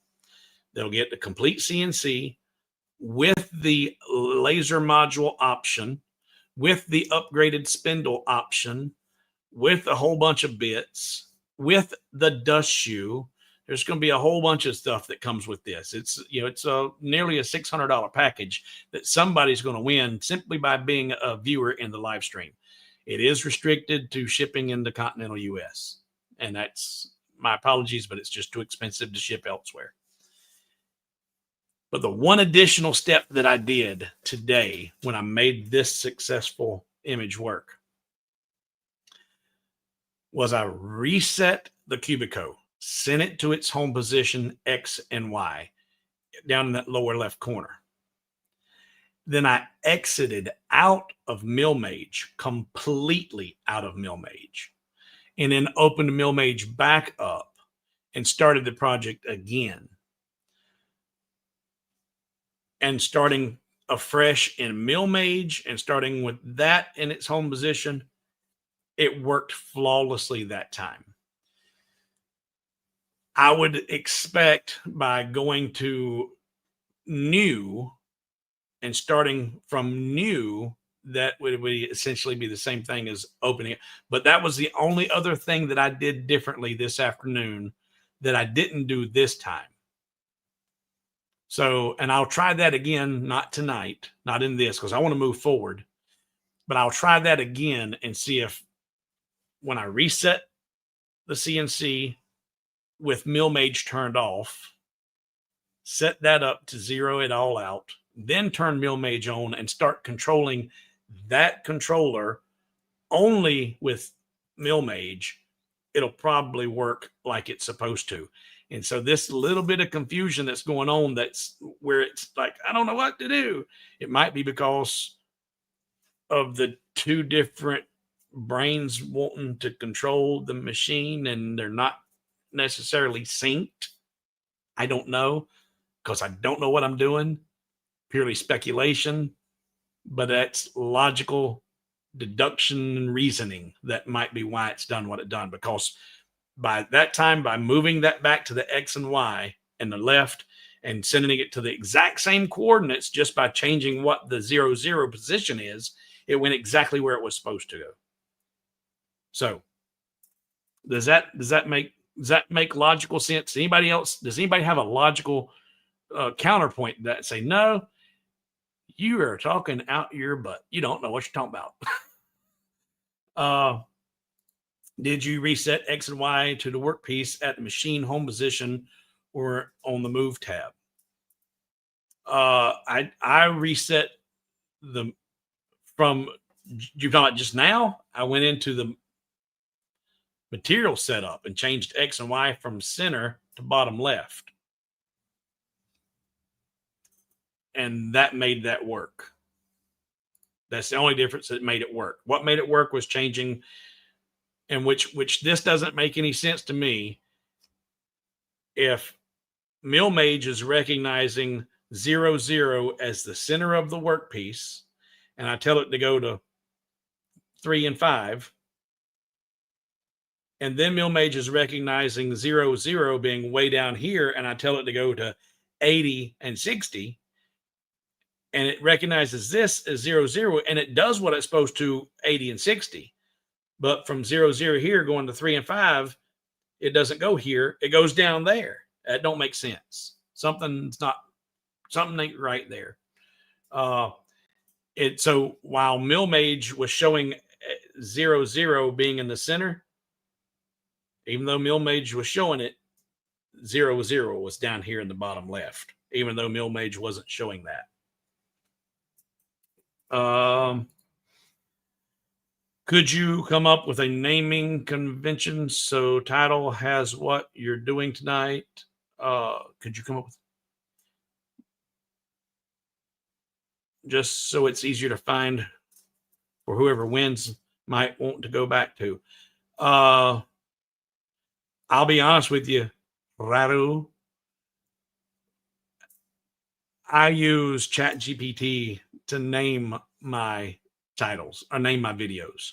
I tell ChatGPT what I'm doing and have it list 3 or 4 different suggestions for the title, and then I've picked the one that I like and make some edits or changes. And that's good. That worked.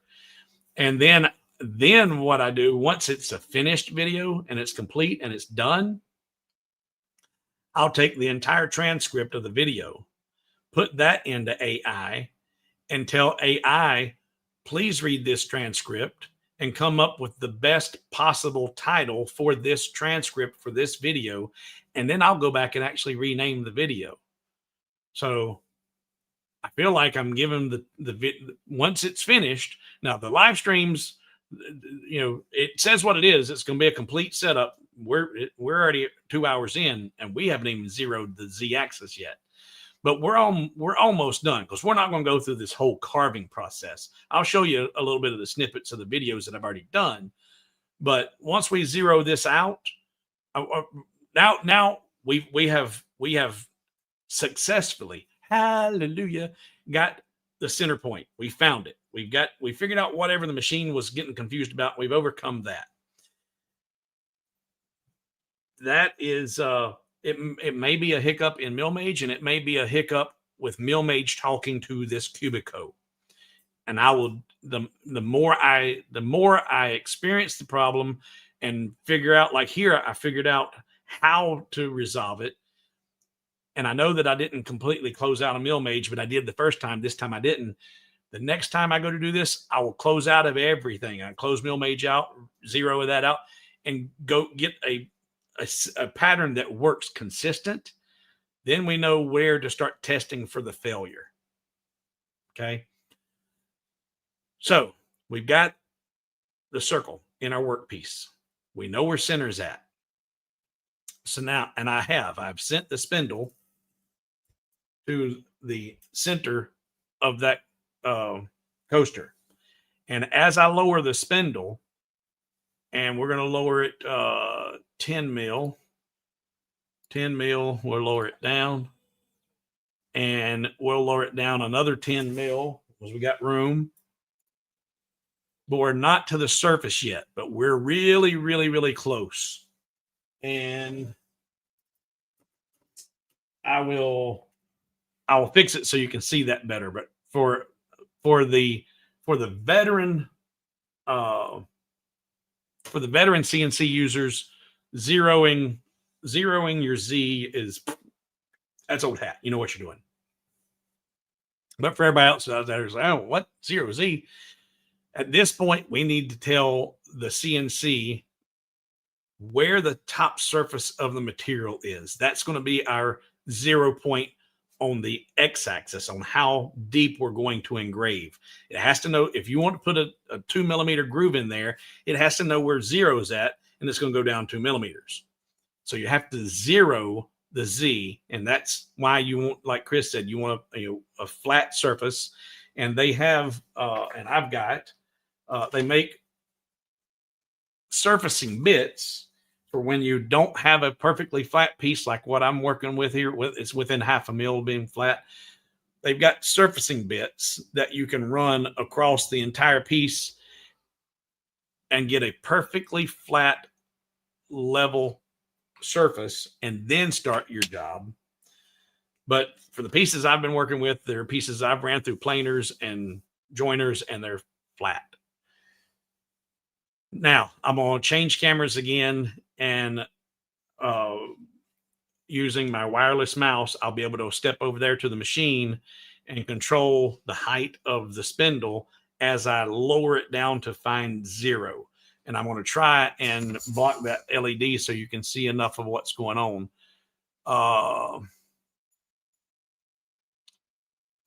Add a lesson number to the end of the title.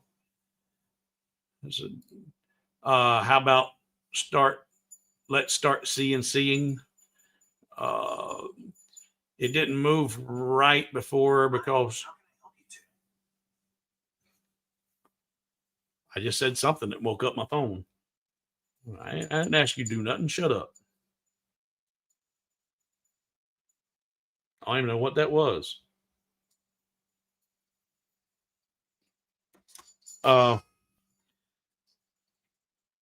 It didn't move right before because you had it bottom left, but you had 0, 0 set on center, but the spindle wasn't there right before.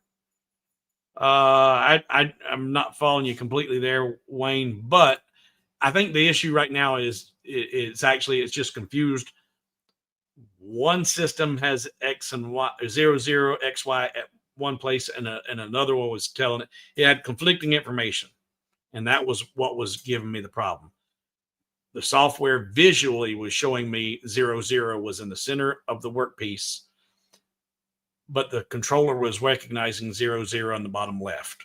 And for whatever that was causing that conflict, that was the whole problem.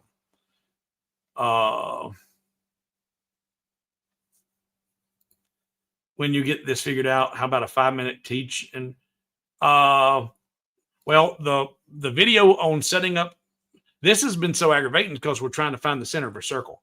If you're doing a rectangular piece, if you were doing a piece and you were going to actually carve it all out and carve it out and cut it out in a specific shape, whatever, none of this is even relevant. You watch that first video on how to set up your piece, how to set up your material. I've got a video on that, and it's fairly short and it's quick. But I will be doing more of this, and there will be bugs that will have to be overcome from my own personal learning curve and from as Millmage improves.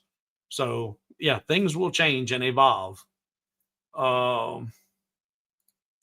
Since you probed the end of the tool to bed, can you put in the thickness of material Millmage to know where?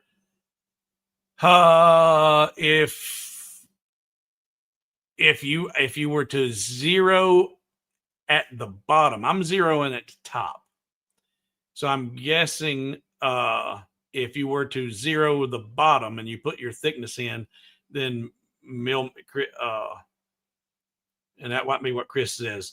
You can, but it's risky if you forget and you drive your bit into the base. Yeah, I don't like zeroing it from the bottom, because I think that's what would happen if you put 0, because you have the option to 0 bottom or 0 top.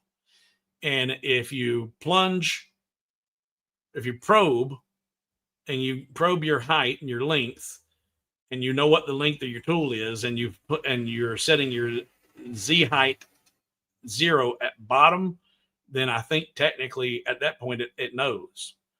But I'm like Chris, what little bit of CNC work that I've done, I prefer zeroing the top. I'm telling it how far I want it to go down, and I'm not having to work in reverse. It's just the way my brain thinks, and I do firmly believe in right brain, left brain, analytical thinking and artistic thinking. People do not rationalize the same information the same way.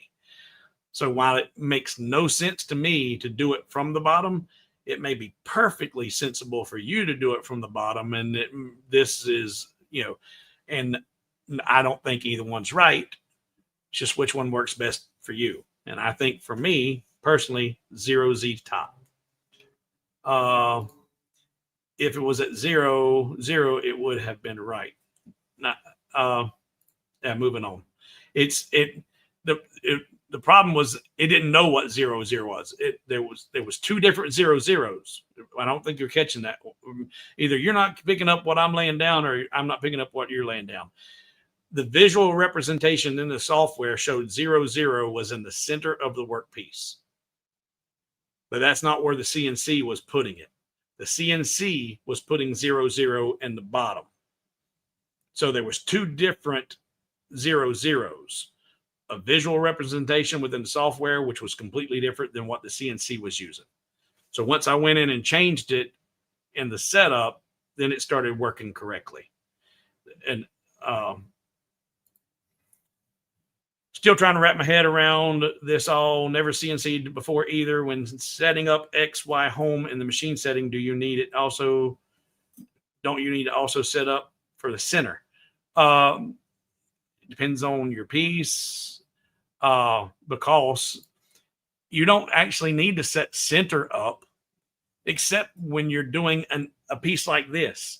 If you were doing a rectangular design, or if you got a 4x4 machine like I got in the other room, and I laid down there a a 2 foot by 4, or even lay down a 4 by 4 piece of material, and I'm going to make a large, I'm going to cut it diagonally so I can get the most out of the material, then center is kind of irrelevant. You need X and Y and 0 height.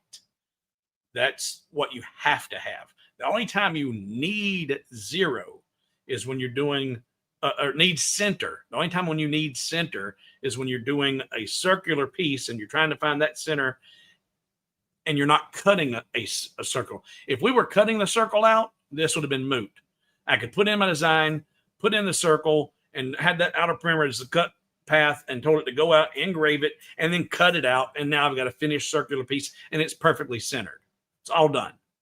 The only reason I'm having to find center on this design is because I'm doing it on a prefab already round disc.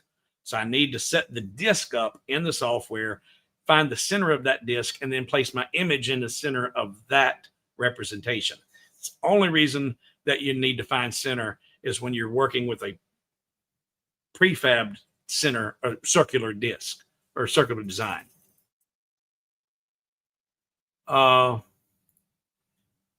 Cheat, I treat a circle as a square with the missing corners. Yeah. You still have to know.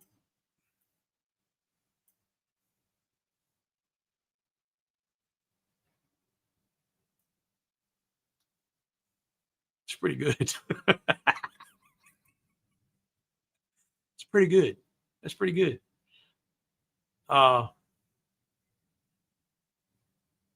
It's pretty good.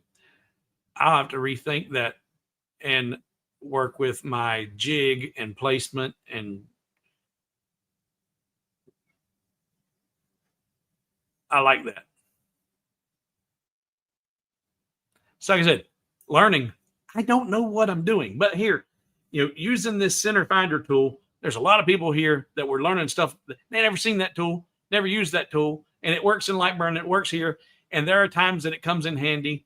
So we learned a whole bunch on using that tool. We're learning a whole bunch about what don't work, what does work. Now let's go 0 Z axis. Until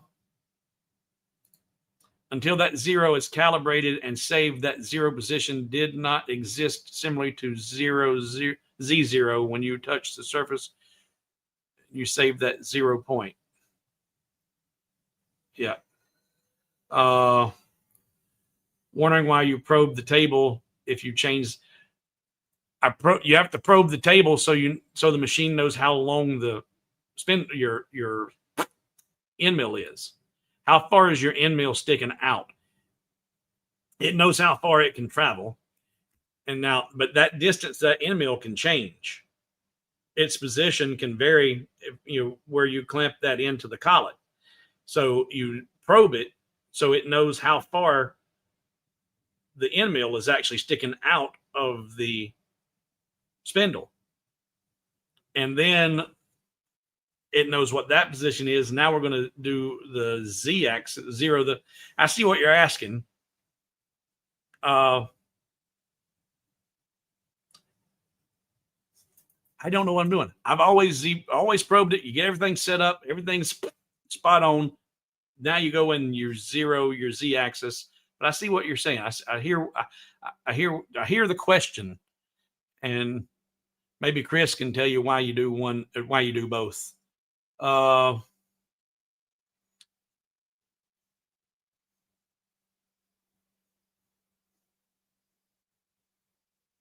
right, so let's 0 the Z. So I'm going to go back over here, switch. And I'm going to set my move tabs to 1/10 of a millimeter. I'm going to get up and go over here.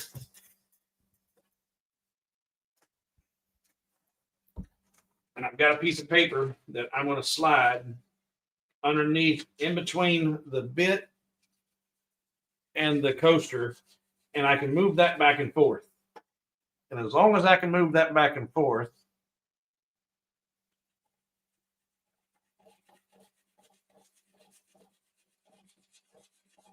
and I'm lowering it 1/10 of a millimeter,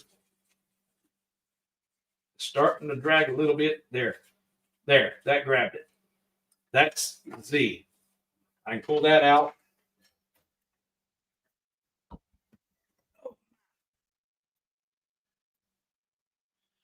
Now that I've got that done, I'll come up and I want to zero my, and now here is, let's go back over here. The reason that I did what I wanted to have my 0, 0 in the center is at this point, I would normally zero my entire workpiece, bringing 0, 0 to center of that circle and the Z to the top of that surface in the center of the circle. And I'm going to try that. I'm going to try telling it to zero the workpiece. If it gets confused again, it's because of whatever was happening with the not having them, the controllers synced. The probing the bit is for auto bit changing systems. Okay. So you're saying that is his question correct? That since you're doing the zeroing the Z axis, there's really no point in doing the probe? Because this machine is not set up for a changer. Then why would you need a probe if it doesn't have a changer? I think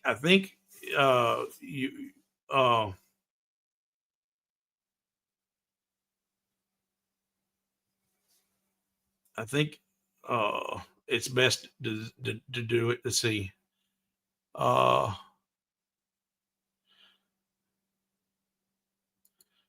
And Jack says he spins it by hand and drop it a little bit until it starts to grab it by wood. Better than keeping a bundle of printer paper handy. Yep. Well, I got plenty of paper laying around. Just scrap paper, just whatever. Just any old random piece of paper is what I would use. All right, so back to that. All right, so I'm going to zero the entire workpiece. The software for the machine, the software is set up for a machine that may have a tool chain. Yeah, but this isn't the software. I'm talking about the machine. If probing is for a changer, this machine has got the probe built into it and it don't have a changer. So if you're only probing for machines that have changers, why does this machine without a changer have a probe? I think it's just giving you a very, very precise, exact measurement of your tool length, where everything's at. And but again, I don't know what I'm doing. I admit I don't know what I'm doing. All right, so back to Millmage. So if I come up here and I click on zero workpiece Z, right now it's showing me the tool position is at 80.26, 60.18, and 0 on the Z axis. It's already zeroed. And that's probably because that's a pure coincidence, simply because the last thing I had in there was the exact same material thickness and it zeroed out at the same place. So if I zero my Z there, that's 0, 0. That zeroed the workpiece Z. If I zeroed the entire workpiece, that would put 0, 0 in the center of this. But I'm afraid to do that because I'm afraid that it won't frame that circle. So I'm going to now come back over here. I'm going to raise the bit 25 mil. So that's raised, and I hit limits. It only had 20 mil of travel, and I told it to travel 25. So let's go back to the move tab and lower it 5 mil. That way I'm not at the limit. All right. So now I'm clear and high enough over my clamps. I should be able to tell this to frame and that go right around the perimeter.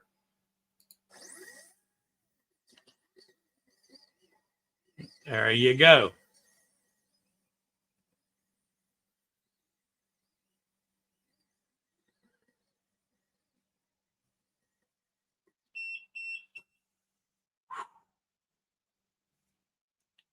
So it's set up, it's there, it's centered, it knows where it's at. I've got a work toolpath in Millmage to set up my design. I'm ready to drop my design in, create the toolpath, create the operation, and send the job. All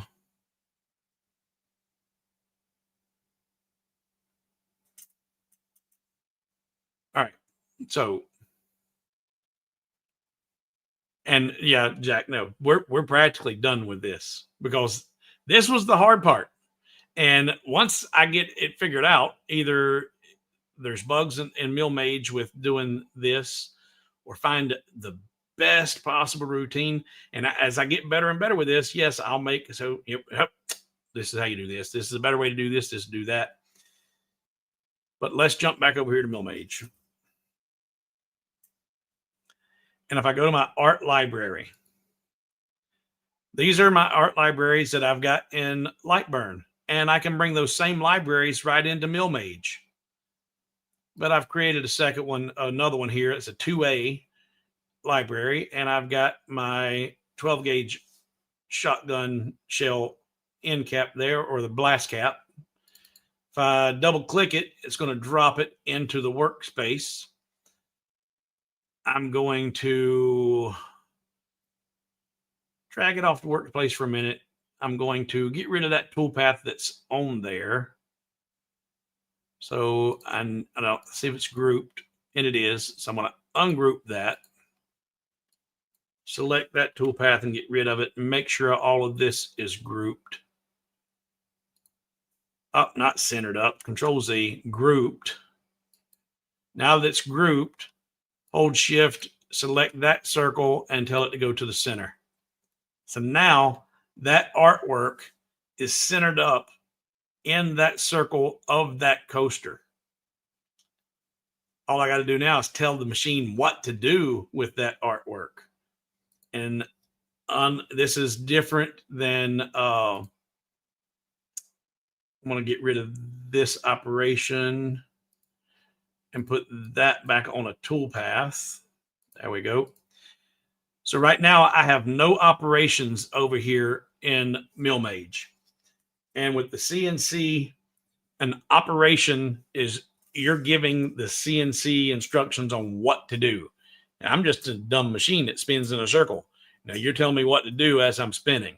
I need to go around in a circle. Okay, fine. I'm going around a circle. There's my, but do I need to plunge? How far down? How far over? What is my design going to be? What bit am I using? You've got to tell it all this information. And I've got another whole video that you can go back and watch where I show setting up bits in Millmage. But I've got my artwork. I need to set up a new operation. And I'm going to do a pocket. And I'm going to use a 30-degree V-bit. I'm going to select, and if I didn't want to use this one, I could go to a select tool, and here's my tool library. But I want to use that one. Here's a visual representation of what that bit looks like and all the specs that I have that I entered whenever I set up that tool. My start depth is going to be 0. I'm going to tell it to do 2 mil. Is my final depth. That's like, what did you call that, Chris? Flat depth or I forget what the other Vetric or those guys you call it, flat depth. This is final depth. And I want to go to 2. My depth per pass, my max, this is my max depth per pass. So I just tell it 2 mil because I don't need to go any deeper than my final depth. Yeah, flat depth and final depth, same thing. I'm going to make my entry into the material in a zigzag ramp. So it's not going to plunge straight down as it begins to carve. It's going to move in at a zigzag pattern and ease its way into the material at a 22.5-degree angle. I currently have this step over rate at 50%. And let's see. Yeah, whoever asked if they're still here, 50% is still the max step over in Millmage. That does need to be changed. It needs to have the ability to do up to 70% at least for roughing in. But I've tried it with different bits and different end mill settings, and it didn't seem to matter which end mill type I had in there. 50% step over was the max. And in a lot of cases, especially during rough end, a 70 is a minimum you usually want to do. And Chris says the zigzag is forward and back, not side to side. Oh, so it's, yeah, up, easing into it. Okay. Not. All right. So 50 mil step over, 22. I'm doing a clearing pass of an offset pattern. So it's going around and around. It's like an offset feel in the laser world. It's an offset pattern as opposed to doing a raster. Raster would be back and forth along your X. I'm doing a raster feel. I am doing, and I love I finally got an explanation on this climb versus conventional. If you've never used a router before or a router table, if you go against the rotation, or I guess I say there's one direction you can move your material that it's going to, the route, you can feel it wanting to climb. You can actually feel it wanting to pick up the material. And that's what it was explained to me, the climb. It's how you're moving in the opposite direction of the spending than the conventional. The conventional pulls it down. It doesn't want to pull it up off of the material, off the table. So if you're using climb, you do want to make sure you got it clamped down really, really securely. Because I've tried it where I thought I had it clamped down good enough, but using climb and good enough ain't good enough. It'll pick that material up.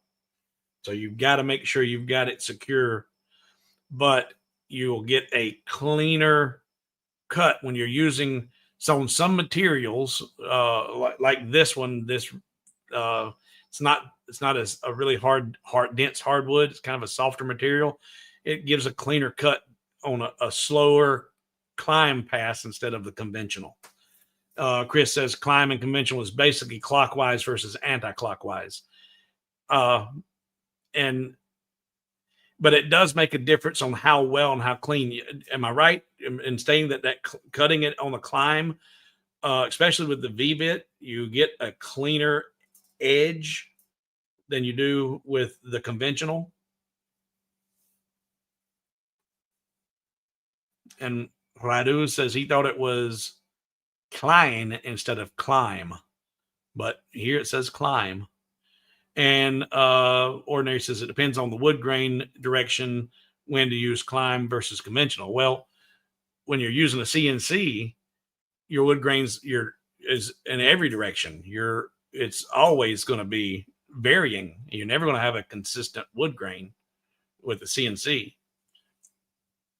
Yeah, the cutting on a climb, Chris says it does help reduce the tear out.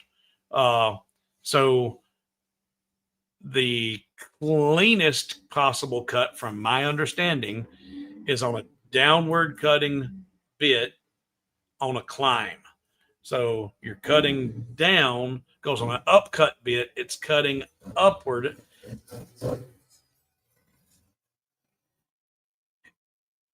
An upward cutting bit's cutting up, and if you do a conventional cut with an upcut bit, you can increase the amount of tear out. If you're doing your rough cut, doesn't matter. But on a final cut, final pass, downward cut, or the V bit and a climb gives you your cleanest that I've seen so far. And end grain versus cross grain.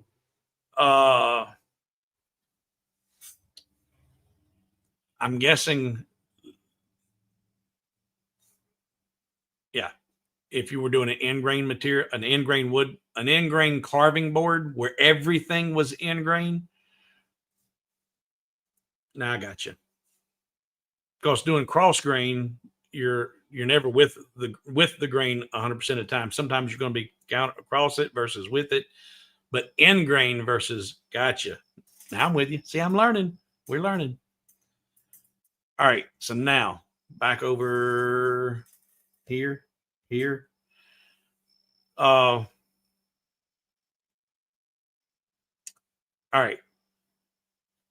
So I'm going with 30 degree V-bit, got all that set up. And here is what I'm going to be experimenting with in my own time, because I think this is where I was getting messed up when I was trying to do my inlays, but we're not going to worry about that. But that's the amount of stock to leave. And the way I understand that, it's like you're adjusting the kerf. You're telling it to step in. So if I was doing a 2 millimeter cut, but I wanted it to leave 2/10 of a millimeter, I'll tell it to leave 2/10 and it wouldn't cut the full 2 millimeters. But my feeds and speeds are all set up from when I set my tool up. So now I can just tell it, okay, I'm done. But now I've set that operation up and told it what I wanted to do. Now I need to assign shapes, select it, and then assign shapes. And it's going to assign that to the pocket. Now, before I did that, and let's see, preview. Yep, we got the preview. So we got a real-time preview, and you can see what your bit's going to do. And this is really, really cool to have this ability, because initially when I was doing this design, I started to do it with a 20 degree V-bit.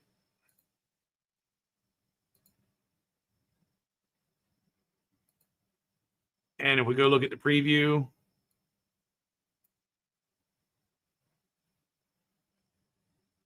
it's not cutting everything out. And that right there, that piece is because the 20 degree V-bit just wasn't big enough with those parameters I had set up, and it was needing to do too many passes, too much work. So when I changed it to my 30 degree V-bit,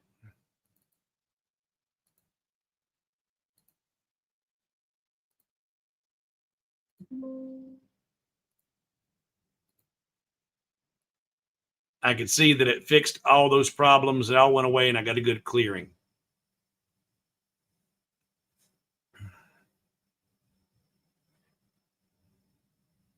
Yeah, I've been watching a lot of Garrett's stuff. IDC Woodcraft. IDC Woodcraft. Yep, right there. Super, super phenomenal. Lots of information and some of the best bits you'll get. The preview has been improved. I can see witness marks in your preview. Yep. And not only does he have really, really good bits, he's got a really, really good warranty. If you break it, he'll replace it. If you're breaking it, 3 times a day, he's going to start saying, well, hey, listen, you're doing something wrong, stupid. We got to fix whatever you're breaking. But no more wear and tear, no more conditions. He's got it. You break it, we'll replace it. So those are the bits that I bought and what I'm using. All right, so back over here. So I can see in there that's going to give me the cleanout that I'm looking for. So now that I've got the operation set, I've got my bits selected, then I would come back over to job, and I could tell it to start. But for this machine, for me, before I would start, I would set up my dust shoe, hook up my vacuum cleaner, and then hit start. And then it's going to, in fact, this is something that you need to do physically do, and IDC Woodcraft has a checklist that you can go and print out. But you can do this in Millmage. Right now, I've got everything out of the way. I'm not going to actually start the machine, but I'm going to tell it to start. I'm going to click on the start button. And when I do, I've got this populates. It says, hey, did you set your project dimensions? Did you set your origins? Have you created the operations? Have you selected the correct end mill? Set your 0 point for the Z-axis. Have you framed the job? Then yes, I have, and I can answer yes to all those. Then start, dummy. And I can click yes, and then the CNC spindle will fire up, start spinning, and then lower into position and start doing the job.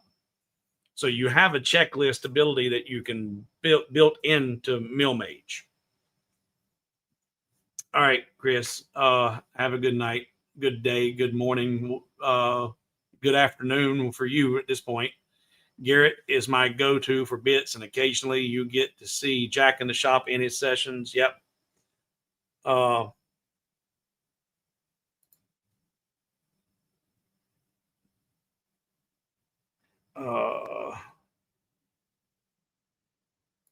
Another note is, and that pop-up should be, did you trim the Dutch?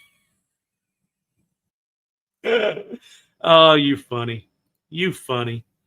All right. So, as I said, I'm not going to start this up because Dad's probably already asleep and he's only 20 yards away. And the combination of the shop vac plus the spindle is too much. But I do have this for you, just so you can see this. And we'll just kind of zip through it, swap over here. So this was earlier today. And play. Play, play, play. Play, dang you. It's thinking about it. I hear the computer spinning and thinking. There we go.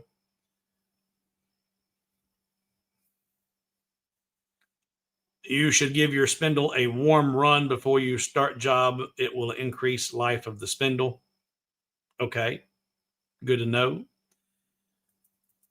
So here you can see the dust shoe has been trimmed. You see that one hanging down there a little bit long? It didn't quite make the trim. Well, if you haven't seen the video I did about the warning of the dust shoe, you need to go watch that video too. And anybody who is considering this Cubiko, if you win this Cubiko that I give away, it's going to come with this dust shoe. And I've got a second machine to give away, but the second one I give away does not have everything. It is a base machine. You don't want to run this thing without this dust shoe, and you don't want to run this thing without trimming the dust shoe before you run with the dust shoe. But here it's, carving out, and I'm going to jump ahead a little bit so you can, we're no sense in watching this all in real time, but you can start to see it come to life.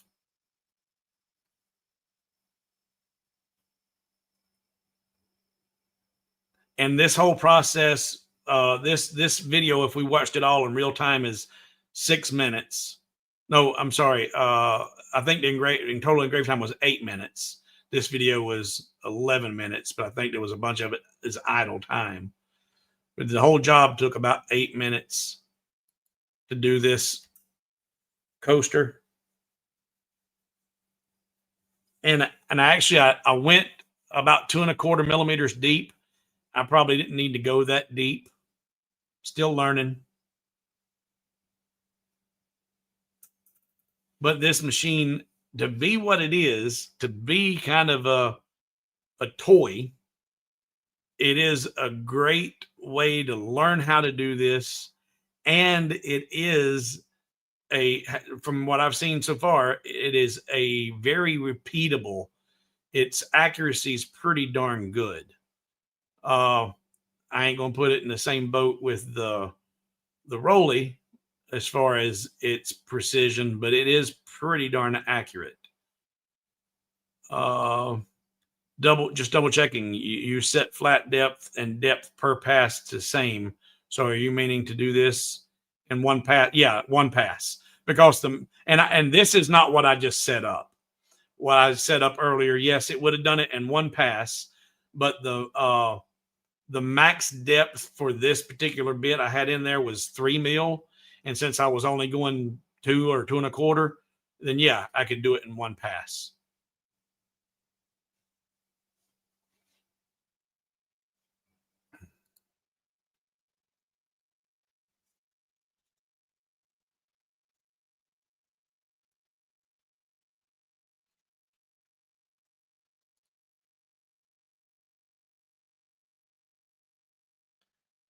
And then once that's finished, it would be nice if if you could program it to where it would clear itself and move out the way. But then I had to come in and because this is tucked up in the machine, I had to bring it down on the Y in order to get to the locks and unlock everything. But went the wrong way. Way to go, stupid. Let's bring it on down, bring it on down. And then I can get to my tight or the hold downs and get it off there. So there's the finished piece before cleaning it up and giving it a good sanding. And then I've got a quick video for the people who are wanting to see how you powder coat on wood. This is the powder coat application. So I've got that outside on the table. I've got my heat gun. And you start just dabbing it on there. And then I'm using my good old North Carolina driver's license to swab it around and fill in the voids.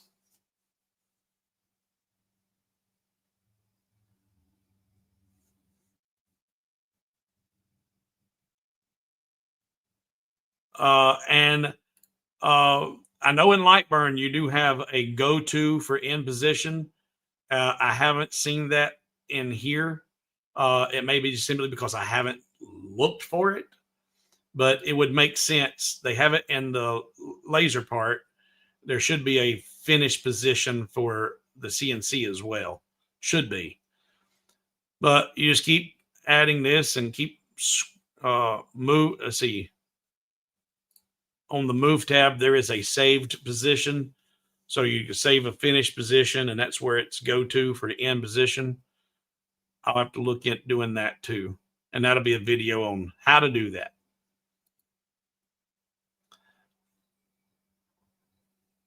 So a whole lot of just tap and fill, scrape and fill, tap and fill.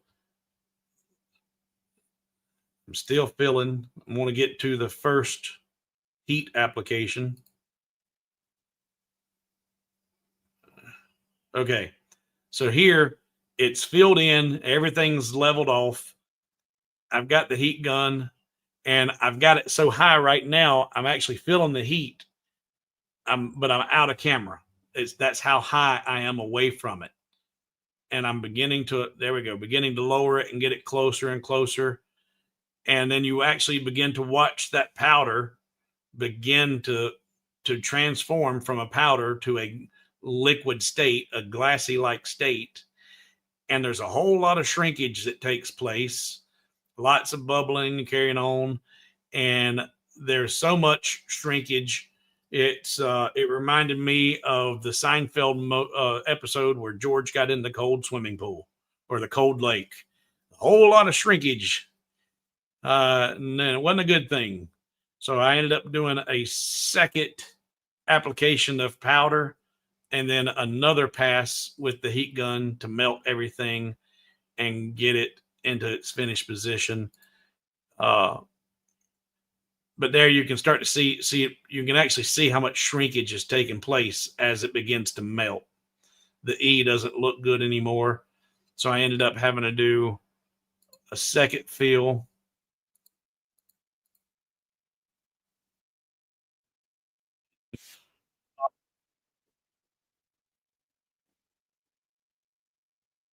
And we don't need to listen to it. We'll mute it. But with a second application and more heat, I actually started to get some wood burning going on. And I didn't pre-watch this video, so I had no idea that it didn't change from portrait to landscape. But that's how you do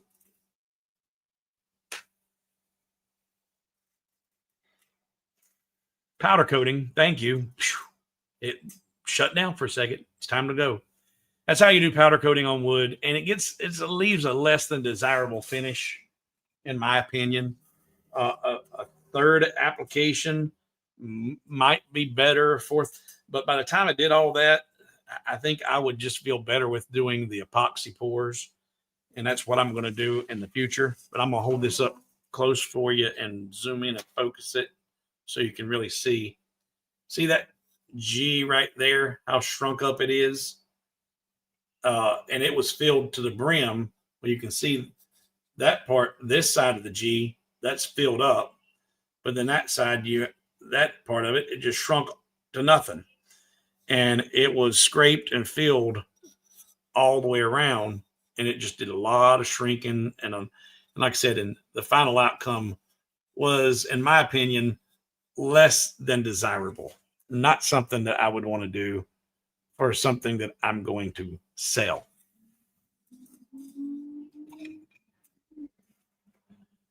All right, so finished position, we're going to find that.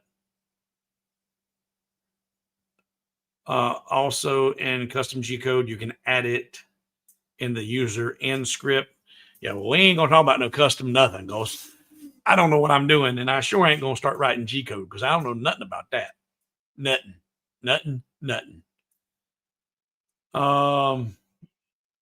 Did it soak into the wood or just shrunk? It just shrunk.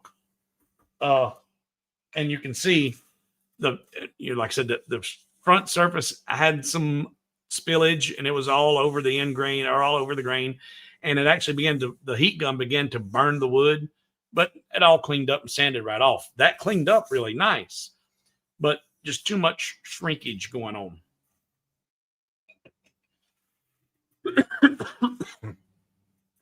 All right.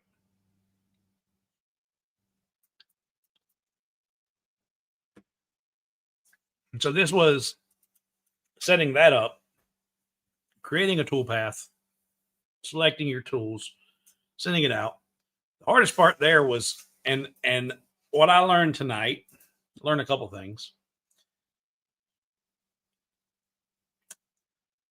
From now on, doing my circular coasters, I'm going to use my jig so I can put my circular coaster right into that exact same corner every single time, lock it down, and I'll have a repeatable place that it's going to precisely every time. If the coaster is off by a millimeter or two, then that's going to throw off the center a little bit every time, but it'll probably be acceptable. If you're able to take the coasters and stack them one on top of the other and physically feel a noticeable difference between them, then you may not want to use it solely independently on the jig. But if their tolerances are close enough that it's acceptable, put it in the corner jig, lock it down, do a square, not a circle. Like Chris said, put it on a square, put that on the tool bed, then put a tool path within that square circle, and then try to frame that circle and see if that does all go. I believe there will be a quicker way to do it. I've used that center finder with the laser several times over the past couple of years when you're doing large circular pieces. The bigger the piece, the better result I've gotten. When you get really, really small pieces like these, and you can be off a millimeter or two. Well, if you're off even a millimeter, the smaller it is, the more noticeable that it's off. But if it's a large lazy Susan that you're doing and you're off by a millimeter, then it's not that noticeable. So we learned a few things tonight. I appreciate you hanging out with me. And this is the first live stream of what in the what did I call this? I got Hanging with Hobo live for Hobo with Wood, but YouTube.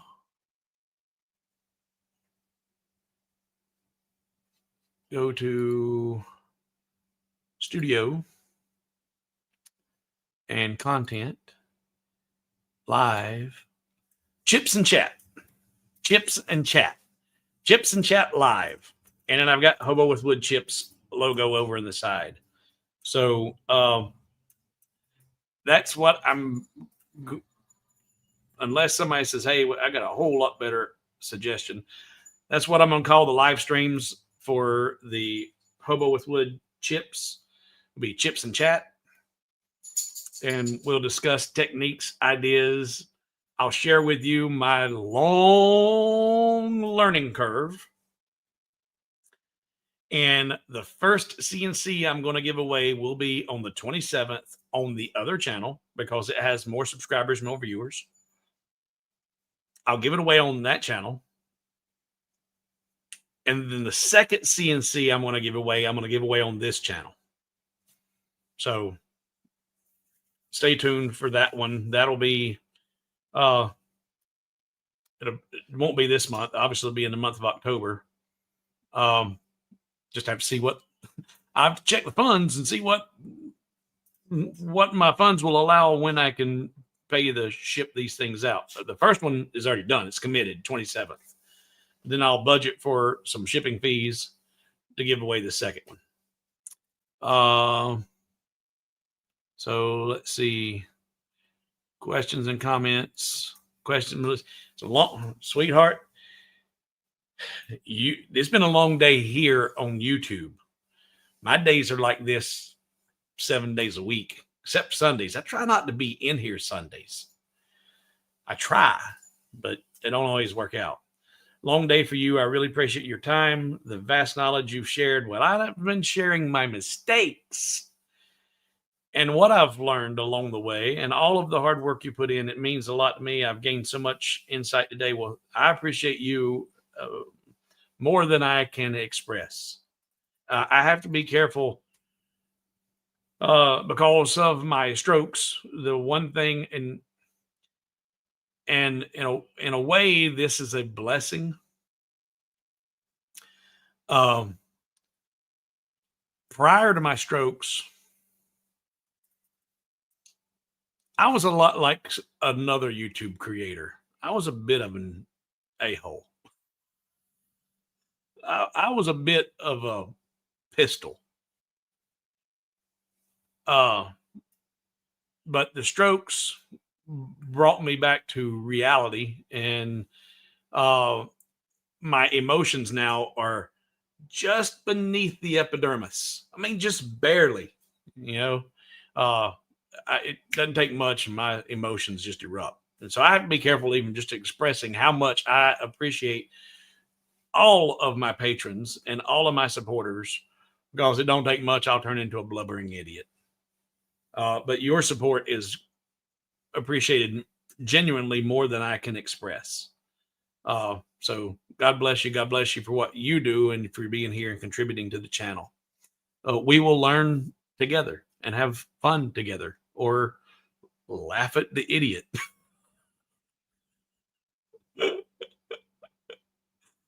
I would only use Center Finder for rough circles. Otherwise, use the square method. Yeah, I like the square. I like using the square method with the jig. By having that jig in there and being able to use a perfect positioning every single time, and then I'll play with that some more and do that. Millmage does have a free trial. I think it's a 30-day free trial. You do that without having to buy anything. You can go over to Millmage, click on it, download it, and you got a 30-day free trial. And then 30 days time's up. You buy it or you don't. It is it's an interesting new hobby. A lot to learn. And I do think that if you are a laserologist using Lightburn and you want to transition into CNC work, either with the Cubico or with any of those 4040s or anything, the small little CNCs to start learning things, even with the little bit of a hiccups that is in its infancy with Millmage, I think your learning curve of not having to learn an entire new software, it'd be to your advantage to transition into Millmage instead of some of the other softwares. Now, once you get proficient with CNC work, you may find that you want to do more than what Millmage will allow if Millmage hasn't kept up and continue, which they're going to continue to evolving.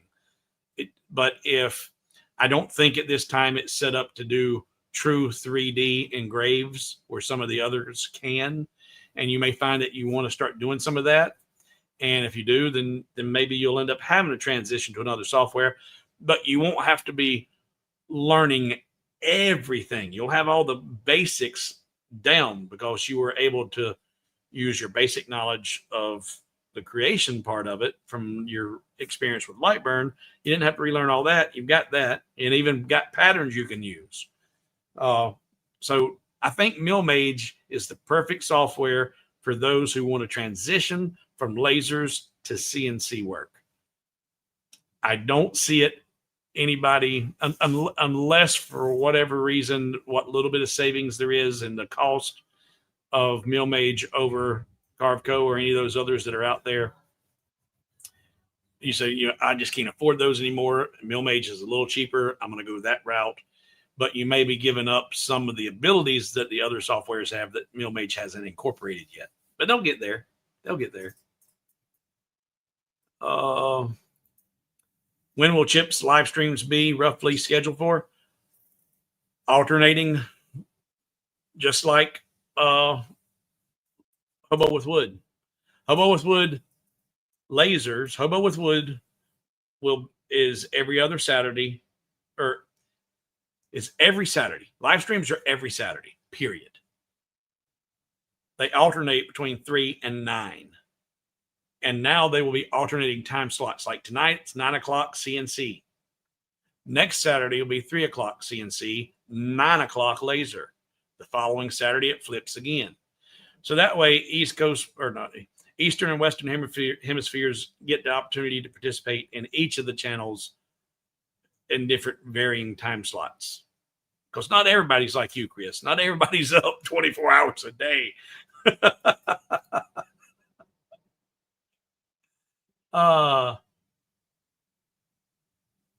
Well, and we all, I think, especially in this type of venue, and I've learned tonight, and I will learn more. I learned from these interchanges and these exchanges, and I value the feedback. Sometimes I don't register what I'm being told, and it comes from 2 points. It comes from my brain doesn't work on all 8 cylinders, so my brain doesn't fire at 100%. So I may just not have the ability to comprehend what I'm being told because I can't process it, or it comes from not being able to process it and also just not knowing what the heck you're talking about because I have no clue what we're doing. I have no idea. I don't know what I don't know. Okay. I'm figuring it out as I go. And yes, we'll be rotating time slots every live streams every Saturday, 2 live streams.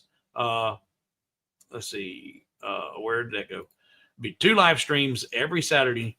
And unless I just completely, there'll be a live stream at 3 and a live stream at 9, a live stream at 3 and a live stream at 9. Now, if I ever get a life, then that may have to change. But right now I don't have a life. This is my life. So, and my life depends on this right now. So, I wish I was kidding. So 3 o'clock and 9 o'clock, and they will alternate between laser and CNC. They'll switch every week. I like the option to learn as the software grows. Once the initial release is done, added features will come thick and fast. Well, as long as they come in and work. You know what I'm saying? You know what I'm saying?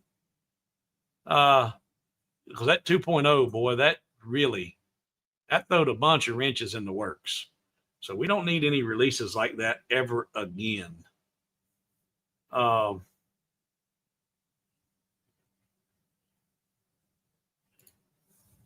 have to sleep day shift Saturdays. My brain works on 8 cylinders. Shame the motors of V12. I don't like missing Hobo. Well, there's no reason to miss him now. He's going to be on twice a day on Saturdays, live twice. Or the patron live stream is going to be on Fridays. The patron live streams are going to be when I feel like this past Friday. For those that are still here, if you're not a patron, I did a 2-hour live stream that was just for my patrons. And I shared with them how to create a spiraling text in Lightburn. Someone asked me how to do that several months ago, and it took me a while to finally figure it out. And actually, I figured out how to do the spiraling basket. And once I made the spiraling basket, it just hit me when I was eating dinner one night. That was the whole problem, was creating the spiral. Once you created the spiral, it's just a matter of applying the text path. Boom, you just created your spiraling text. Oh, wow, genius. So, but then there was an issue with getting the text to apply to the path correctly with origins. And so we went through all that. And I didn't just show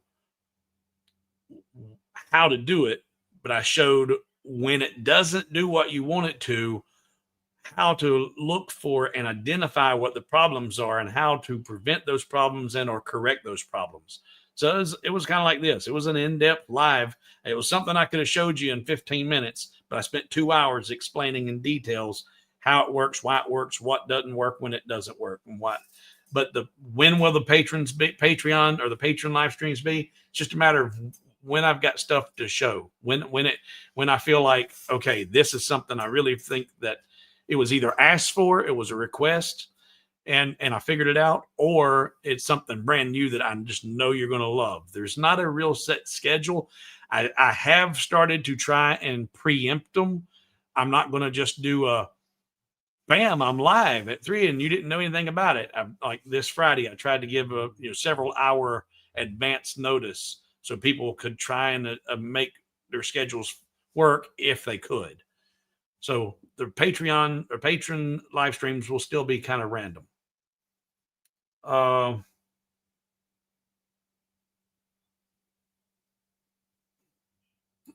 Make sure they all work. Now you want all the options. Yeah. Like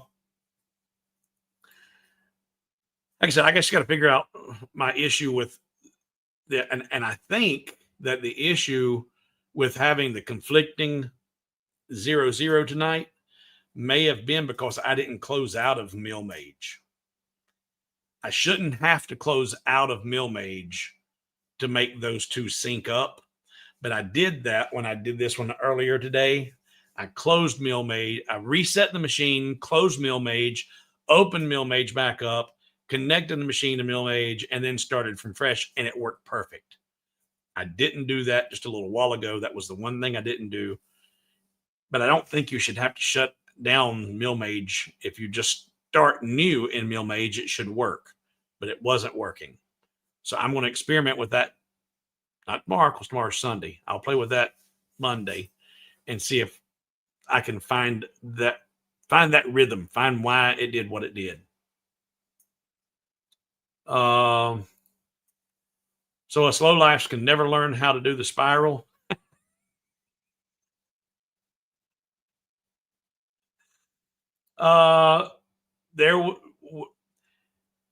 We don't have to debug it, Chris, is if they just follow the exact steps, because for those that are here, you've heard, I'm sure the remaining people are here, you've heard me say it constantly. There's always another way. Yahoo, you always have other options.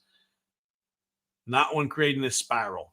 In order for me to get the perfect spiral to do exactly what I want every time without fail, you had to do it this exact way in this exact order, or else it didn't create the result that I wanted to have.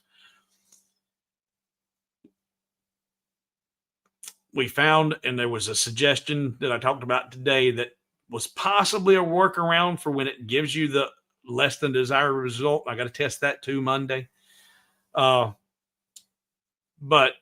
there are some things that would be nice to have in Lightburn where the conflicting problem was if you created the spiral and the origin point was in the center of the spiral instead of the outside of the spiral, there's no way in Lightburn to change the origin. You can't reverse the origin, or there's supposed to be a way. And it even says there is a way. And ChatGPT was like, yeah, you can do that. Somebody go do this and do this. And I was like, nope, didn't work. So I think it's supposed to be there, but it just ain't working. Chris thought there was a way to do it, and we couldn't get it to do it. He wasn't able to get it to do it. But if we get that part figured out, then it's really, really, really, really simple. And there will be 100 ways you can do it. But right now, I've only found one successful way to create the perfect spiral every time. And I might can see making that a video for the public in a few weeks. But that was a request from a patron. A patron solicited me, said, hey, I've seen this on Etsy and I want to do it. How do I do that? And I had no idea. But then I figured it out. So I couldn't remember which patron asked for it. So I just shared it with all of them. So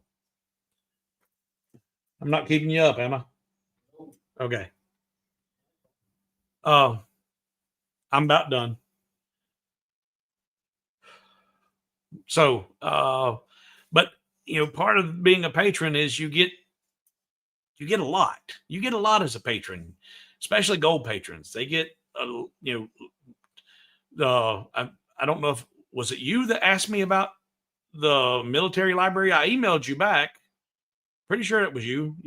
Is there a specific, if it was you, I sent you an email. Is there a specific insignia that you're looking for? Are you wanting one specific insignia? Email me, tell me what you're looking for. Now, if you're looking to get the whole library, I don't know if I can help you with that. Not because if I start just giving stuff out to everybody who's not a patron, there's no point in being a patron, but my patrons, I do reward them. And any gold patron will tell you it's worth every single cent. It's $20 a month. It's less than a cup of coffee a day. You can't go eat dinner for $20 for one night. You can't have one dinner for that. And $20 a month, you get access to a whole lot of stuff. I get it. You said that earlier you were on a fixed income, and I joked about being on a broke income. But do you have Netflix? Do you have Prime? Do you have any of those? I'll guarantee you that $20 as a patron will be money much well spent, better spent than any of those subscriptions that you've got. That, especially if it's any of the paid streaming services. No, sir. Let's see here. All right. Chris says, I think the shutdown was only because a person will always use the method predominantly. I think the shutdown was only because a person will always use the method. I don't quite follow you there. There's one of those comments that was far enough along after the conversation. I don't know where you're referring to. And then he says, just kidding. So okay. So I missed the joke. I thought it was only Hobo's way. No.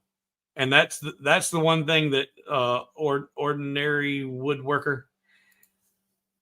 That's why I always on the laser channel, there's always another way. And anybody that ever tries to tell you this is the only way to do something, or they say, well, this is the right way to do something, or this is the best way to do something, they're full of themselves. Because 9 times out of 10, there's not one way to do something, and there's not one best, because everybody processes stuff different. This might be the best way for you and the way you rationale it, you put it together, but that doesn't mean it's the right way, period. Doesn't, there's and someone shared the acronym Yahoo. You always have other options. So I do not preach Hobo's way. In fact, I teach most of the time multiple ways to do the same thing. The only fixed income, zero income. That's still a broke income.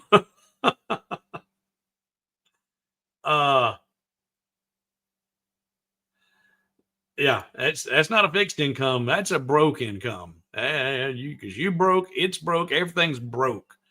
I like that mentality. If it's fixed, that means if it's fixed, I got $100,000 a week coming in. I am fixed. I am set for life. I ain't got to worry about it.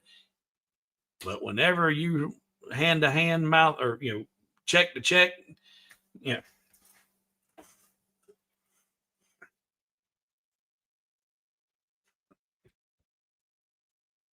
I bought these shoes 3 years ago.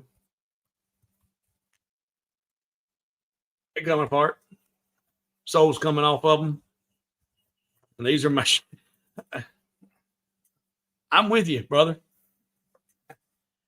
Right now, they're still staying on when I lace them. So until they start walking like flip flops, I can put off buying a pair of shoes because I got to buy something else first. So I'm with you. I'm with you. All right. So let's close this up. I'm going to get off here. It's 3 hours. Good way to wrap it up. Good stream for first time with Hobo with wood chips. We'll learn some more. We'll practice some more and learn together. So thank each and every one of you for being here. And I did hear a deposit from somebody who contributed in the stream tonight. God bless you for what you did. I don't know who it was. Haven't seen it yet. But thank you. Thank everybody.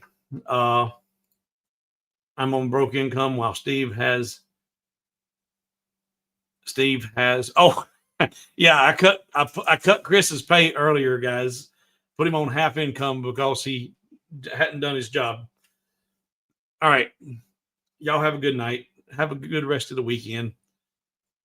I'll probably rest all day tomorrow because two live streams, 5 hours today, 6 hours today. Believe it or not, it takes it out of me. I may not even get out of the recliner all day tomorrow. Yeah, that's on tomorrow's schedule.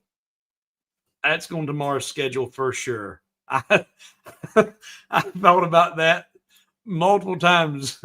Nice restaurant like this, you think they keep snails off. Thank you for that, Bob. Thank you for what you do, and thank you for your contributions, and God bless you, sir. I'm glad to see you back in the streams. Y'all have a good night and a good weekend. I'm picking out a thermos. A thermos? I don't need a thermos. All right. Y'all have a good night. Have a good weekend. We're out of here.